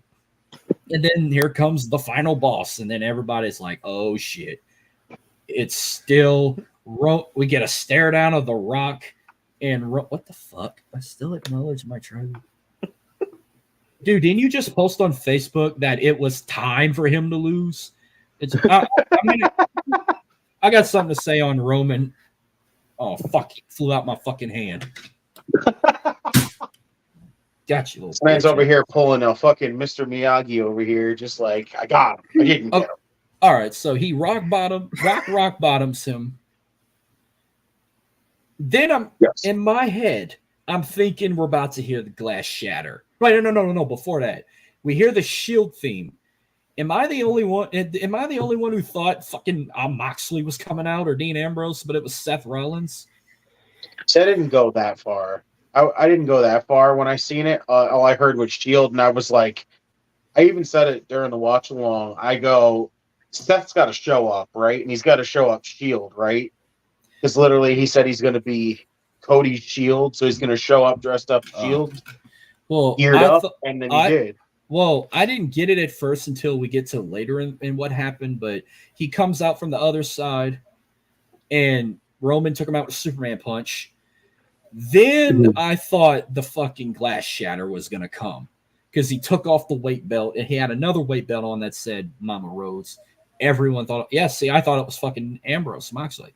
Well, I'm thinking we're getting a glass shatter. No, we get the gong. And then I'm like, what the fuck? And no shit. This was the first time since the squash match with John Cena that Undertaker was in front of a live crowd at WrestleMania. The Hall of Fame shit don't count. I'm talking about like involved in a match. Mm-hmm. He's behind him, choke slams him, and I'm thinking, what's this got to do? And then they were like, he might have been a replacement for Stone Cold, which I thought Stone Cold was going to show up. No, he's playing with his cat on his farm in freaking Nevada. I saw that. Someone posted a picture. This was why Stone Cold didn't help Cody Rhodes, and it was a picture of him holding his cat. He's gone. Now, before the ending, you saw the way Roman looked at Seth. Because you go back 10 years ago, remember Seth broke up the Shield. He hit Roman with the chair. And remember at the Royal Rumble 2 years ago when Seth came out in that Shield entrance and Roman got so furious. It was getting back in his head what happened. So he pulled the trigger with the chair and he hit Seth with the chair in the back as like a payback. And that's when it all blew his mind. And that's when Cody Rhodes finally did the 3 crossroads. And then I'm thinking, after that, before that third and final one, I'm thinking, okay, that's it. This has to be it. If he kicks out of this, I have lost hope for this. And when I heard that 3 count, I was in a shock, like, oh my God, he fucking finally did it. I didn't want to scream and holler because I was going to wake my son up. But that pop was probably louder than when Jey Uso picked up that Money in the Bank. Because it was like, finally, the reign is over. 1,316 days. They thought it was going to go on because we didn't know how this was going to go. Cody finally did it. Samantha Irvin got emotional. She broke down and cried when she announced him. We even saw the video someone recorded of her. Huh? That was a fucking movie we watched. That was cinema. Yes. And he won the title. He had that same celebration he had at All In when he won the 10 pounds of gold, where like you had John Cena and a couple Kevin Owens, Sami Zayn, a couple other wrestlers come out and they're like holding him on his shoulders. Randy Orton was another one, LA Knight. And then Seth was crying on the ring apron. I'm like, that's true friend right there. Like I did not turn on him. Even they said Roman was smiling for him when he took the pin. Paul Heyman. Then he finally did the moment he said he was going to do. He gave the belt to Mama Rhodes and she got to hold it. You know, it was a beautiful fucking moment. And even though I said before, Taker and Shawn was the greatest match ever, this was the greatest fucking segment of shit ever that happened at WrestleMania. Like, it was, and then Cody come and talk, and I didn't think MJF was going to show up ever. I don't know why everyone thought MJF was going to show up. Triple H came out and even congratulated him. It was a beautiful fucking thing, and the way it ended, and then Michael Cole middle finger to Vince McMahon when he said, "I love pro wrestling." God, it was so special. Like, I love the reaction video. I love every reaction video I saw. I love every diehard wrestling fan's reaction. I love all the Cody Crybabies reactions of them just in tears. Then he finally got his moment, or finally the reign is over. And for a bonus, I love all the Roman Crybabies that got so pissed, and I've seen grown men break down and cry, rip up burning their Roman Reigns shirts, ripping off their title belts off the fucking wall, and no longer acknowledging Roman Reigns. Before I even gonna say what I want to say to Roman, I want to know what you were thinking. I wish I could I gotta go find your reaction video when the story ended, and then how everything turned out. Like, what was going through your mind when that moment finally occurred? So, going into the match, I was very hesitant. I was very conflicted because, again, everybody was like, this is it. This has got to be it. It's kind of obvious that it's going to be it. But there was no way you can actually say that you could be that confident that it was going to be it right here. Because even as I was going into this very nervous. Oh my! I was nervous too. I have never been so fucking nervous for a match. Because there was no guarantee that we were going to get this. When it happened, it was worth as much as when we reviewed WrestleMania 39, and it felt like the entire atmosphere just got sucked out of us when Cody lost. It almost feels worth it to go through that entire year that we did to get to this point. Because, again, we all said at this point, if you're going to freaking do it, go all out. This is why Bloodline Rules had to be the thing to do. When you had Jimmy come out and Jay was the one to do it, to intervene on his end, it was, again, story. When Cena came out to take care of Solo, it's story. When Taker showed up, as much as we all wanted the glass to shatter and we wanted it to be Austin, and we all kept saying, listen, like the production truck that was behind Rock and Cody when they were fighting in the parking lot, and the fact that Austin was part of the Roman documentary, you would think that it was going to be Austin. But in the end, yes, Austin has history with Rock. Austin has no history with Roman. Has nothing to do with Roman. Taker makes a lot of sense because Taker lost to Roman at WrestleMania. Taker has a forever continuously growing history with The Rock. I saw a tweet that said Undertaker must really hate this family, and someone posted a picture of him fighting Yokozuna, him fighting The Rock, him fighting Roman Reigns, and fighting Rikishi. Yeah, between that plus Dom talked about this too. Taker's first one victory, a moment at Survivor Series was Taker pinning Dusty. Mm-hmm. So, but Taker has so much love and respect for the Rhodes family that it's it just made sense that Taker was the one. And again, you're not going to get no complaints from me with The Undertaker because I call the man the greatest of all time for a fucking reason. You give me any reason to fucking mark out for an Undertaker appearance, I'm going to fucking mark out for an Undertaker appearance. The whole thing was story. It was all a story. It was just story. It was just stories mashed into one. It's the greatest story told. Yeah, it was just one giant story of taking pieces of other stories and throwing it together to give you the moment that we all wanted. We wanted it last year, and we still some of us still kind of feel like it should have been last year. But after seeing what we witnessed on Sunday night, I feel like it was worth it in the end. It was worth it to go through the year, even if it was kind of rough. Month feud, these so many months feud with Brock Lesnar, and all the Judgment Day stuff, and winning the tag titles with Jay, and just all this little tidbit stuff that he was doing around this time.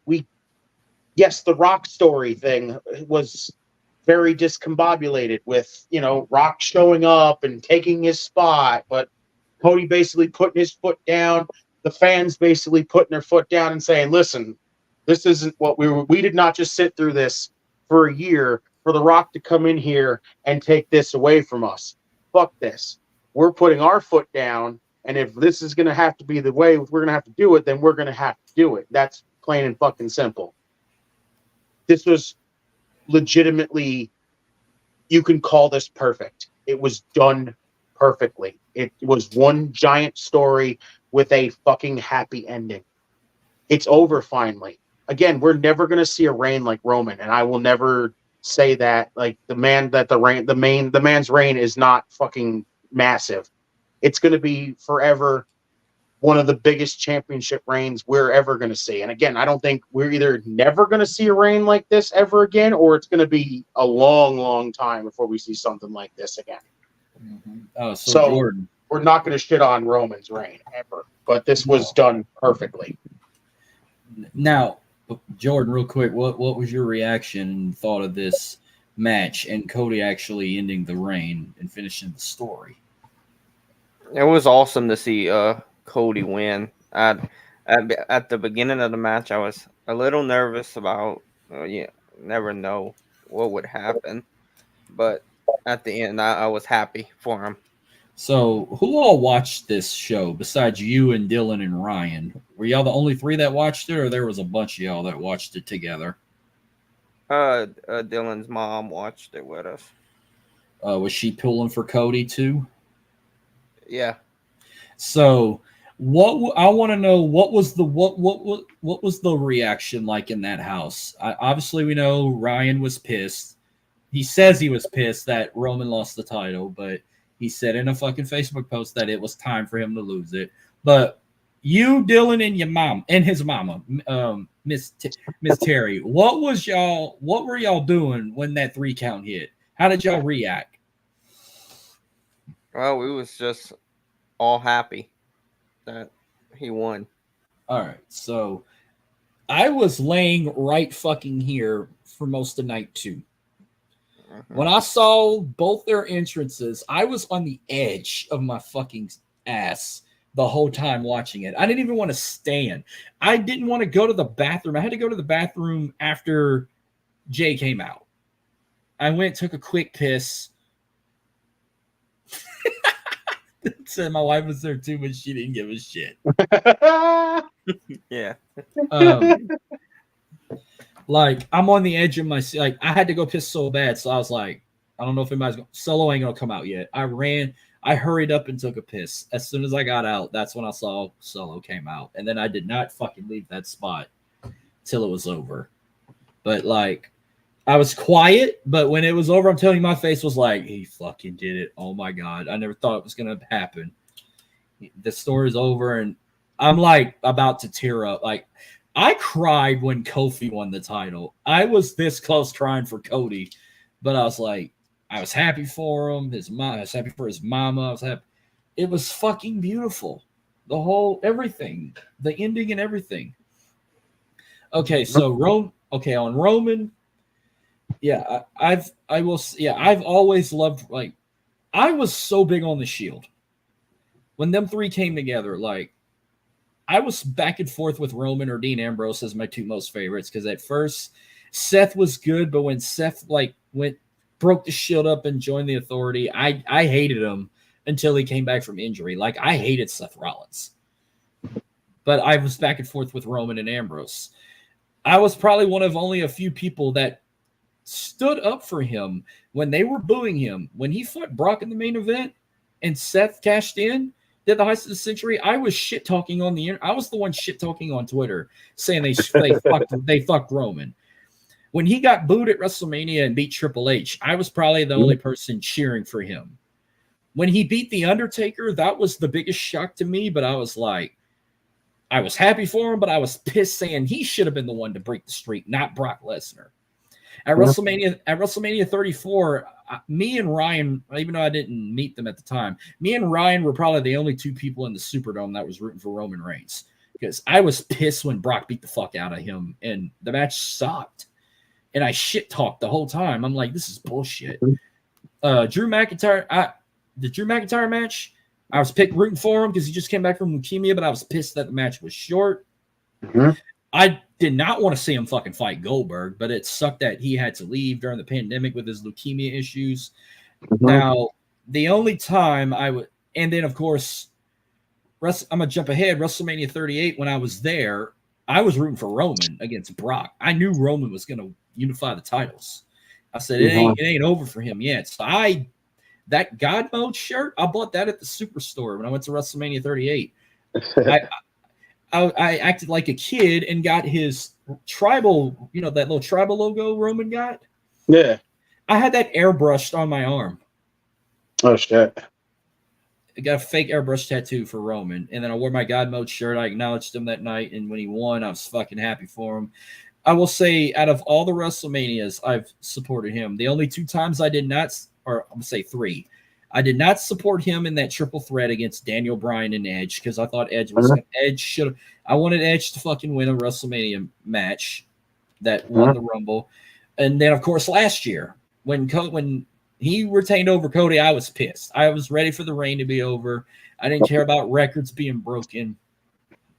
But he did break one of Hogan's records. He didn't break his title reigns record.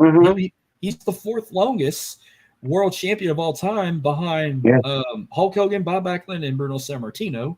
Sammartino's will probably never get broken. 7-year reign? No. Times are different. You physically would have to do something.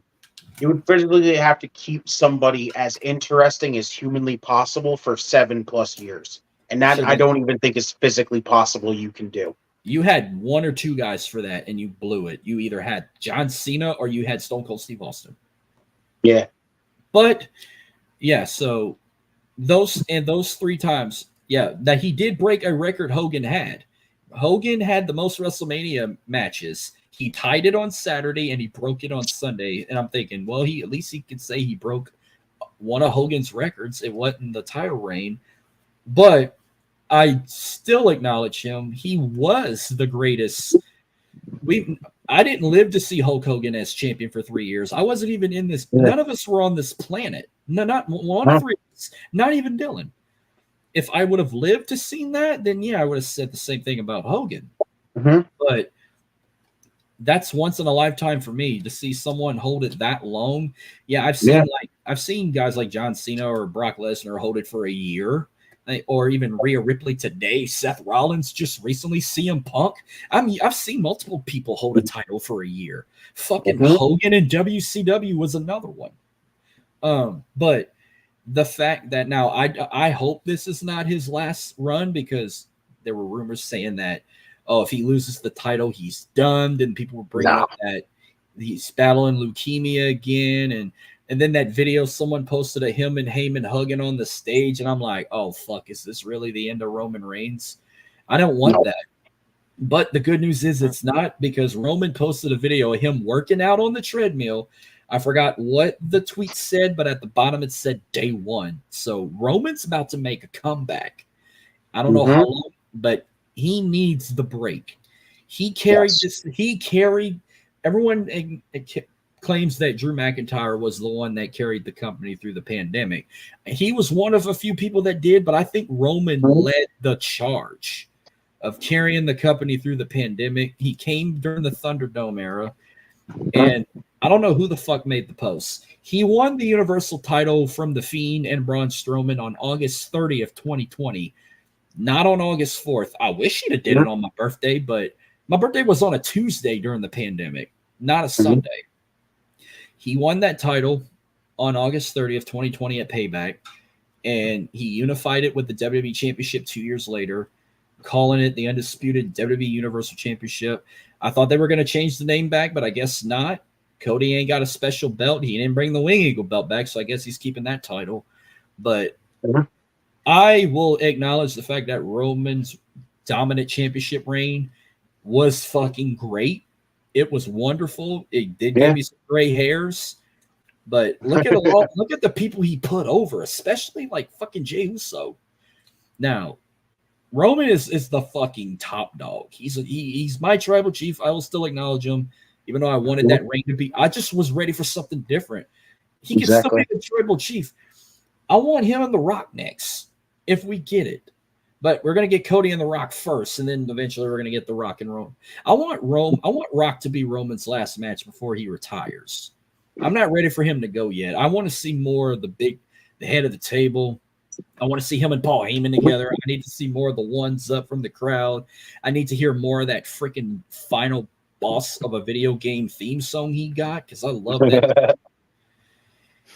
See, I never hated Roman Reigns. I was just ready for a change. I just wanted to see a new champion, because freaking he almost made it to 3 years and it was already long enough. And I got tired of my fucking dad bitching about saying, WWE, saying that AEW's better because they changed their titles a lot. Oh, and I could throw in MJF as a champion for a year. That's another one. Yep. And Moxley. Yep. All right. Jordan, do you want to give some words to Roman Reigns about his reign, or do you want to acknowledge him or say anything nice about him, or you don't want to talk about him? Oh, well, he was a great champion. And yeah, he's done a comeback. All right. Didn't you want to throw something too, Justin, before we move on to one last topic I'm going to try and run through? Yeah, I'm with you. Like, I don't hate Roman Reigns. The reign was just, it was running its course. You know, the story of the entire bloodline got to a point where the title didn't need to be held hostage. That was it. You could have easily continued telling a bloodline story without the title.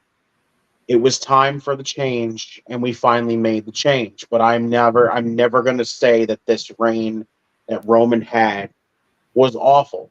It wasn't awful, because it's literally historic. It's going to be historic forever, because, again, how long is it going to be before we see this again? We might never see this again. This could be the last time we see a super long championship reign like this. It's crazy. And again, Roman Reigns deserves all the freaking props that he had for sticking it out for 3 years with this championship. It's huge. And again, when he did that smile, he absolutely told, like, basically, if everybody saw that smile when he got pinned, he was proud of what he did. So the fact that he got to, pass it down to Cody, everything was done the way it needed to be. Yeah. Okay, so I got one last thing. I didn't even watch it. I don't even know if it was televised unless it was on YouTube, but they did the Slammy Awards, I think, at WWE World. I happened to find the awards they given out. Now, I don't know who the nominees were for them, but I got the winners. So I've seen a couple of like weird ass awards they gave out, but entrance of the year, that's something new, I guess. They gave it to Cody Rhodes, which I'll give him his flowers for that. He's got a kick-ass entrance.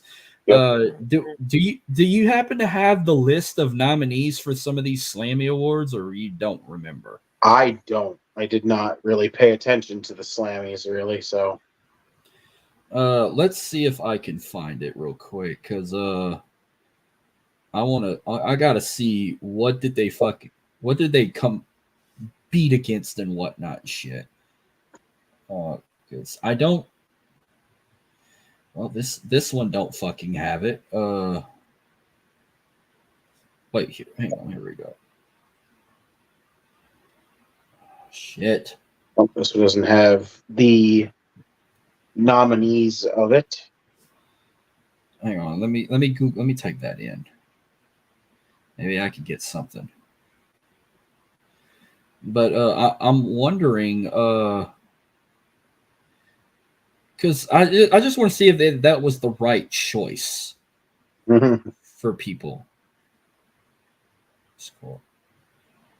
Maybe, hang on. Sorry for the wait. Sorry. Okay, here we go. I got it. All right. Best entrance. Cody Rhodes got it over Roman Reigns, Bianca Belair, Seth Rollins, Rhea Ripley, Becky Lynch, The Rock, and Dominic's entrance from last year's WrestleMania. Yeah. I mean, the fact that you put it over Roman's, again, Roman's got one of the solid entrances, but now when they say entrances, are we talking the music or are we talking no, the actual just entrance? straight up entrance, like when he comes out and everything? Yes. Yeah, Cody's definitely. Cody either coming out from the elevator but it's the whoa that just makes it. Yeah, obviously. Female superstar of the year went to Rhea Ripley. Again, I'm not complaining. She got it over Bianca Belair, Bayley, Io Sky, and Becky Lynch. Makes sense. Jordan? Yeah, I agree. Male superstar of the year went to Cody Rhodes, but I wonder how much of a landslide was it with Roman or Seth, because they were also nominated, plus Gunther and Logan Paul. That was tough. I'm shocked. That one's just personal preference. I'm actually shocked Seth didn't get it, because when we did our year-end awards, we gave it to Seth. Yeah, I think that one's a category where it's just personal preference. This one was no surprise. Return of the year went to CM Punk. It's obvious. I think that was a little too simple. But his nominees was The Rock, Nia Jax, Randy Orton, and Naomi. Those were the nominees for Return of the Year. We knew Punk was going to get it easily. I mean, obviously, makes more sense for Punk's, because again, the guy everybody thought would never come back comes back. Makes sense. Now, I'm actually shocked that the Faction of the Year went to the Judgment Day, because your other nominees included the Bloodline, Alpha Academy, Imperium, and Damage Control. But then again, the Bloodline was crumbling, so. I have to say, honestly, Judgment Day makes sense. Because Judgment Day was booked super strong. And funny. Yeah. Bloodline was in the process of, Roman not being there. They had the stupidness with the Uso stuff. Yeah. Yeah. Yeah. But yeah, so Jordan, what's your take on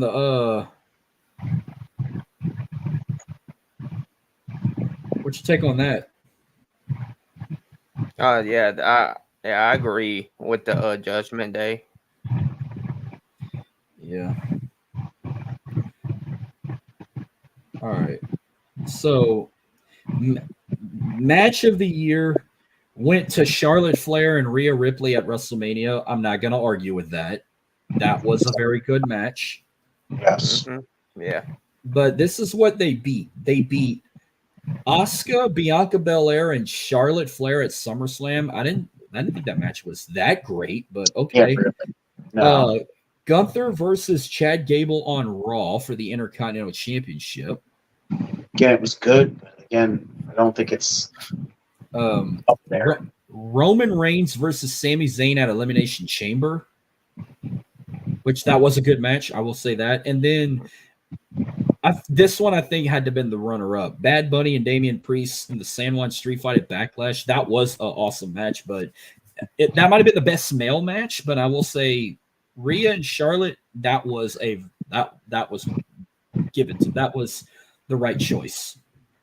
It's a toss-up between that and the Bad Bunny match. Yeah. The OMG moment of the year, CM Punk, of course, returning at Survivor Series. Makes sense. The other moments were Rey Mysterio punching Dominic on SmackDown, Io Sky cashing in Money in the Bank, Damage Control turning on Bailey, and both back and forth. Cody slapping The Rock and The Rock slapping Cody. Yeah, Punk definitely makes more sense Punk. there.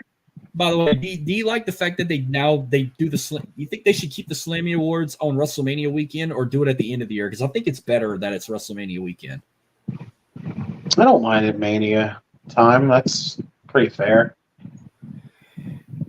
Hang on. Okay, this is gonna make Jordan happy. NXT Star of the Year went to Tiffany Stratton.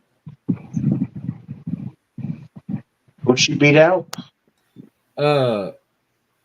Ilya Dragunov, Carmelo Hayes, Lyra Valkyria, and Braun Breaker. God, that's a tough one. Any one of them could have won that. Well, I guarantee you, I think I know who's going to win next year. I think it's going to be Trick Williams. Yeah, that would make sense. Yeah. Or Breakout. Well, so Social Star of the Year went to Drew McIntyre. You got yes. I 100%. Yeah. The other nominees were Grayson Waller, Logan Paul, Chelsea Green, and Liv Morgan. Yeah, Drew definitely. Now, this one was a tough one because of two guys, but the final award, Breakout Superstar of the Year, went to LA Knight, but I wonder how tight was that race with him and Jey Uso? I feel like LA Knight makes more sense there. Yeah. Like, Jay definitely broke out, but I think he was kind of, since he was associated with the bloodline, you would expect somebody. He's already a top. Yeah, he was already a top star. So you would expect somebody from the bloodline to break out. So if LA Knight is not part of the bloodline, makes more sense. Jordan? Yeah, I agree on that with LA Yeah. Knight. So, yeah, LA Knight was the breakout star. The other nominees were Jey Uso, Tiffany Stratton, Pretty Deadly, and Dragon Lee. Yeah, And that's definitely makes more sense. Wait, I think I forgot one more. I forgot one more award. Rivalry of the Year. I think Roman Reigns and Cody Rhodes got Rivalry of the Year. What did it beat out? Seth Rollins and Drew McIntyre, Dominic Mysterio and Rey Mysterio, Bianca Belair versus Damage Control, and R-Truth versus the Judgment Day.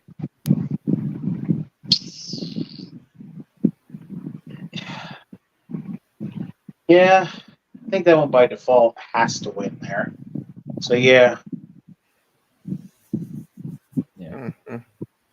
But like I said, I didn't even watch the Slammy Awards. Me neither.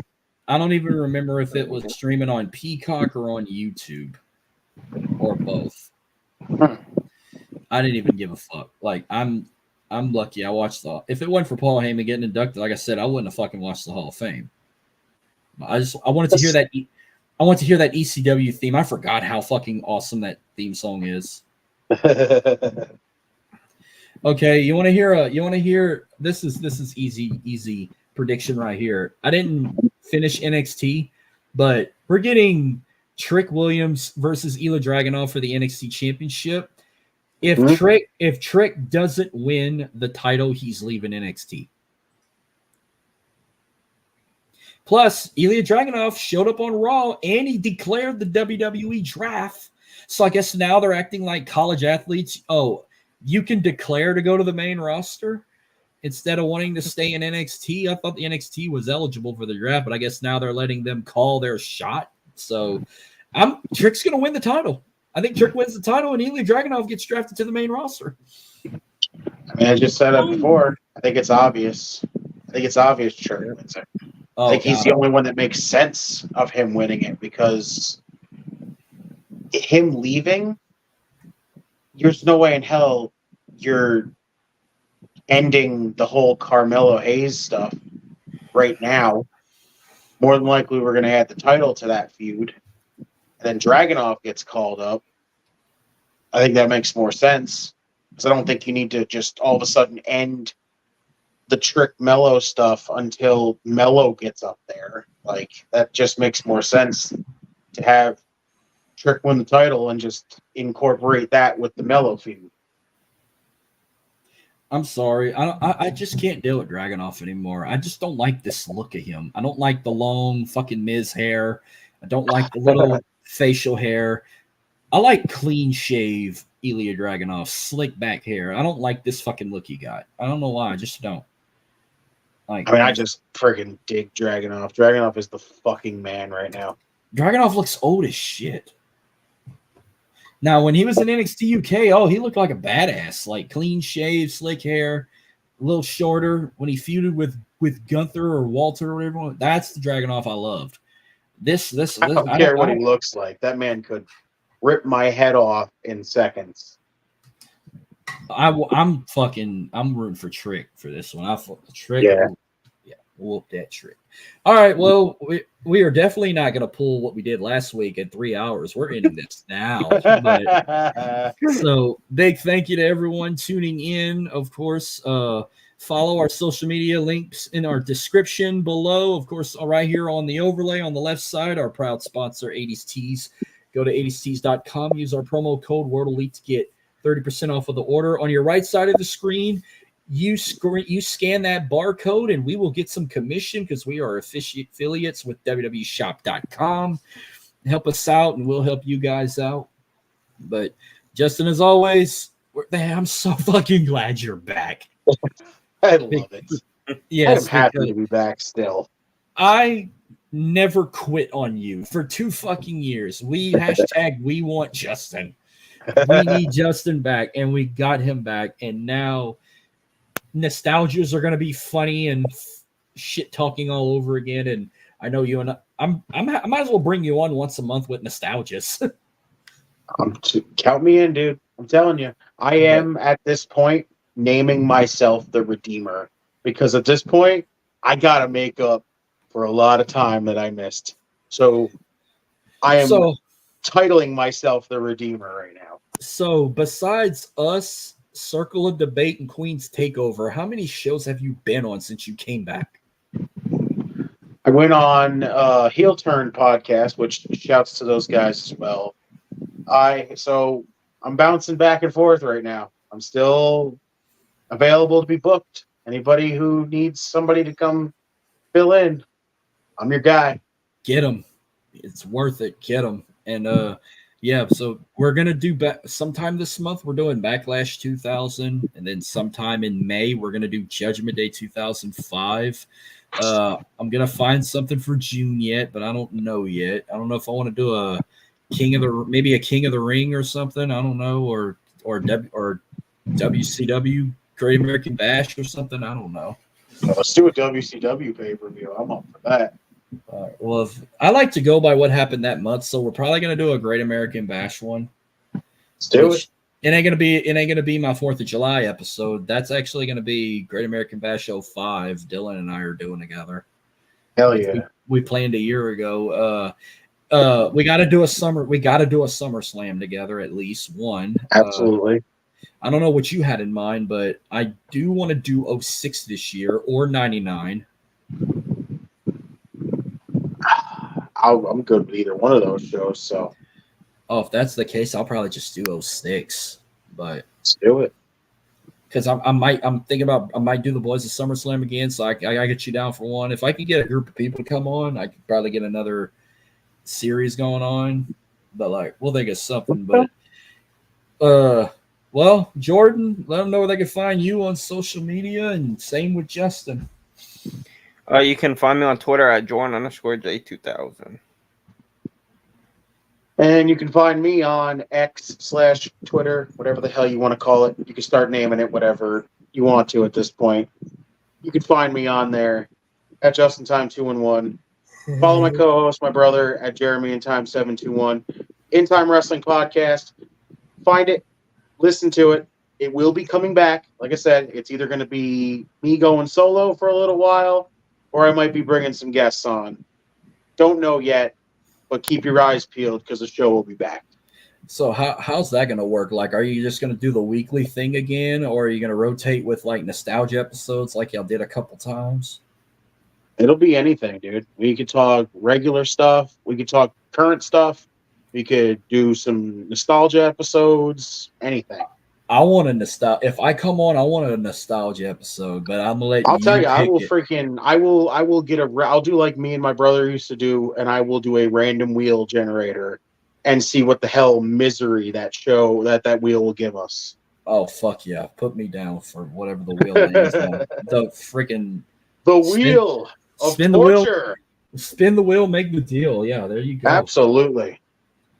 Well, I'm on Twitter at MarcusLee337. Follow the podcast at World Elite Pod on Twitter. Subscribe to us on YouTube. Follow us on Facebook, Instagram, and TikTok.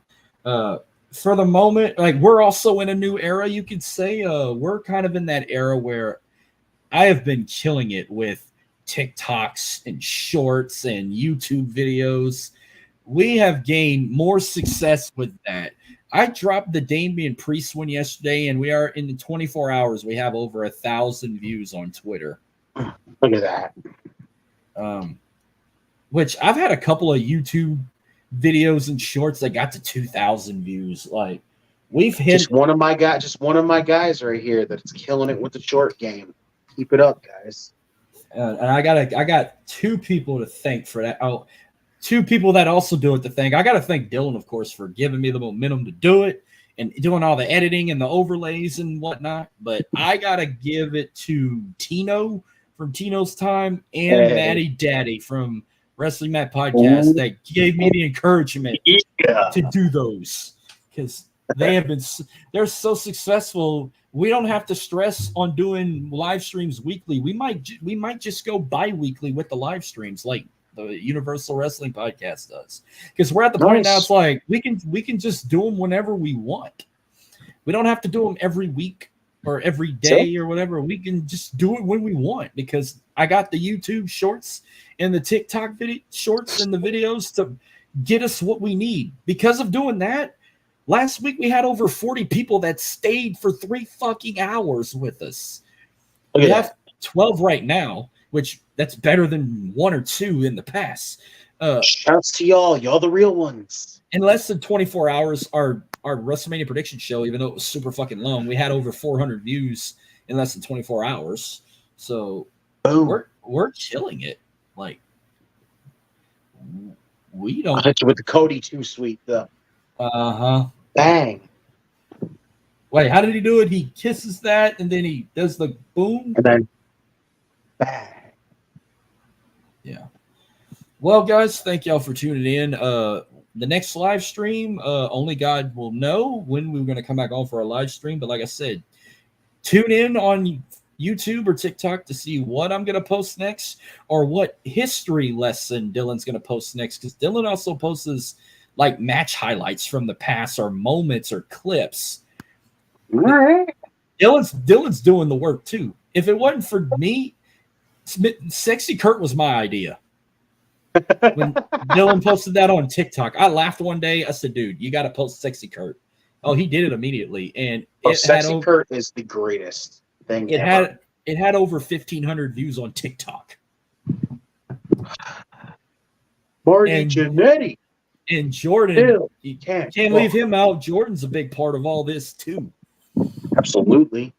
Jordan's sharing everything. The trio right here. It's the real ones, guys. Follow the damn show. Listen to them. They're killing it.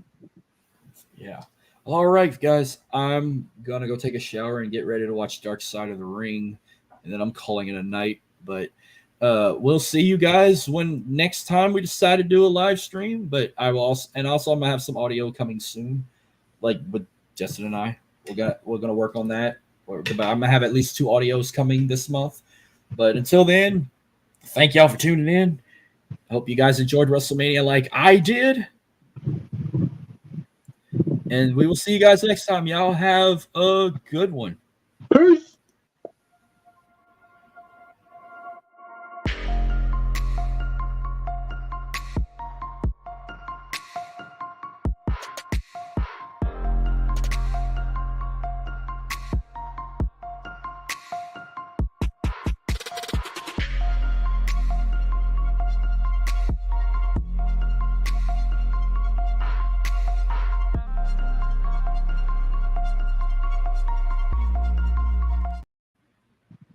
That was good. Hey Marcus, did you see that comment? Yeah, that's why I didn't post it. That's why I went and look it up. That's a hoax account. Wait, what? Okay. I'm gonna click on it. This has to be a hoax account. Someone posted that. Oh, It's not true. I went and are we looked it still up. live? No, it's over. It says we're still live.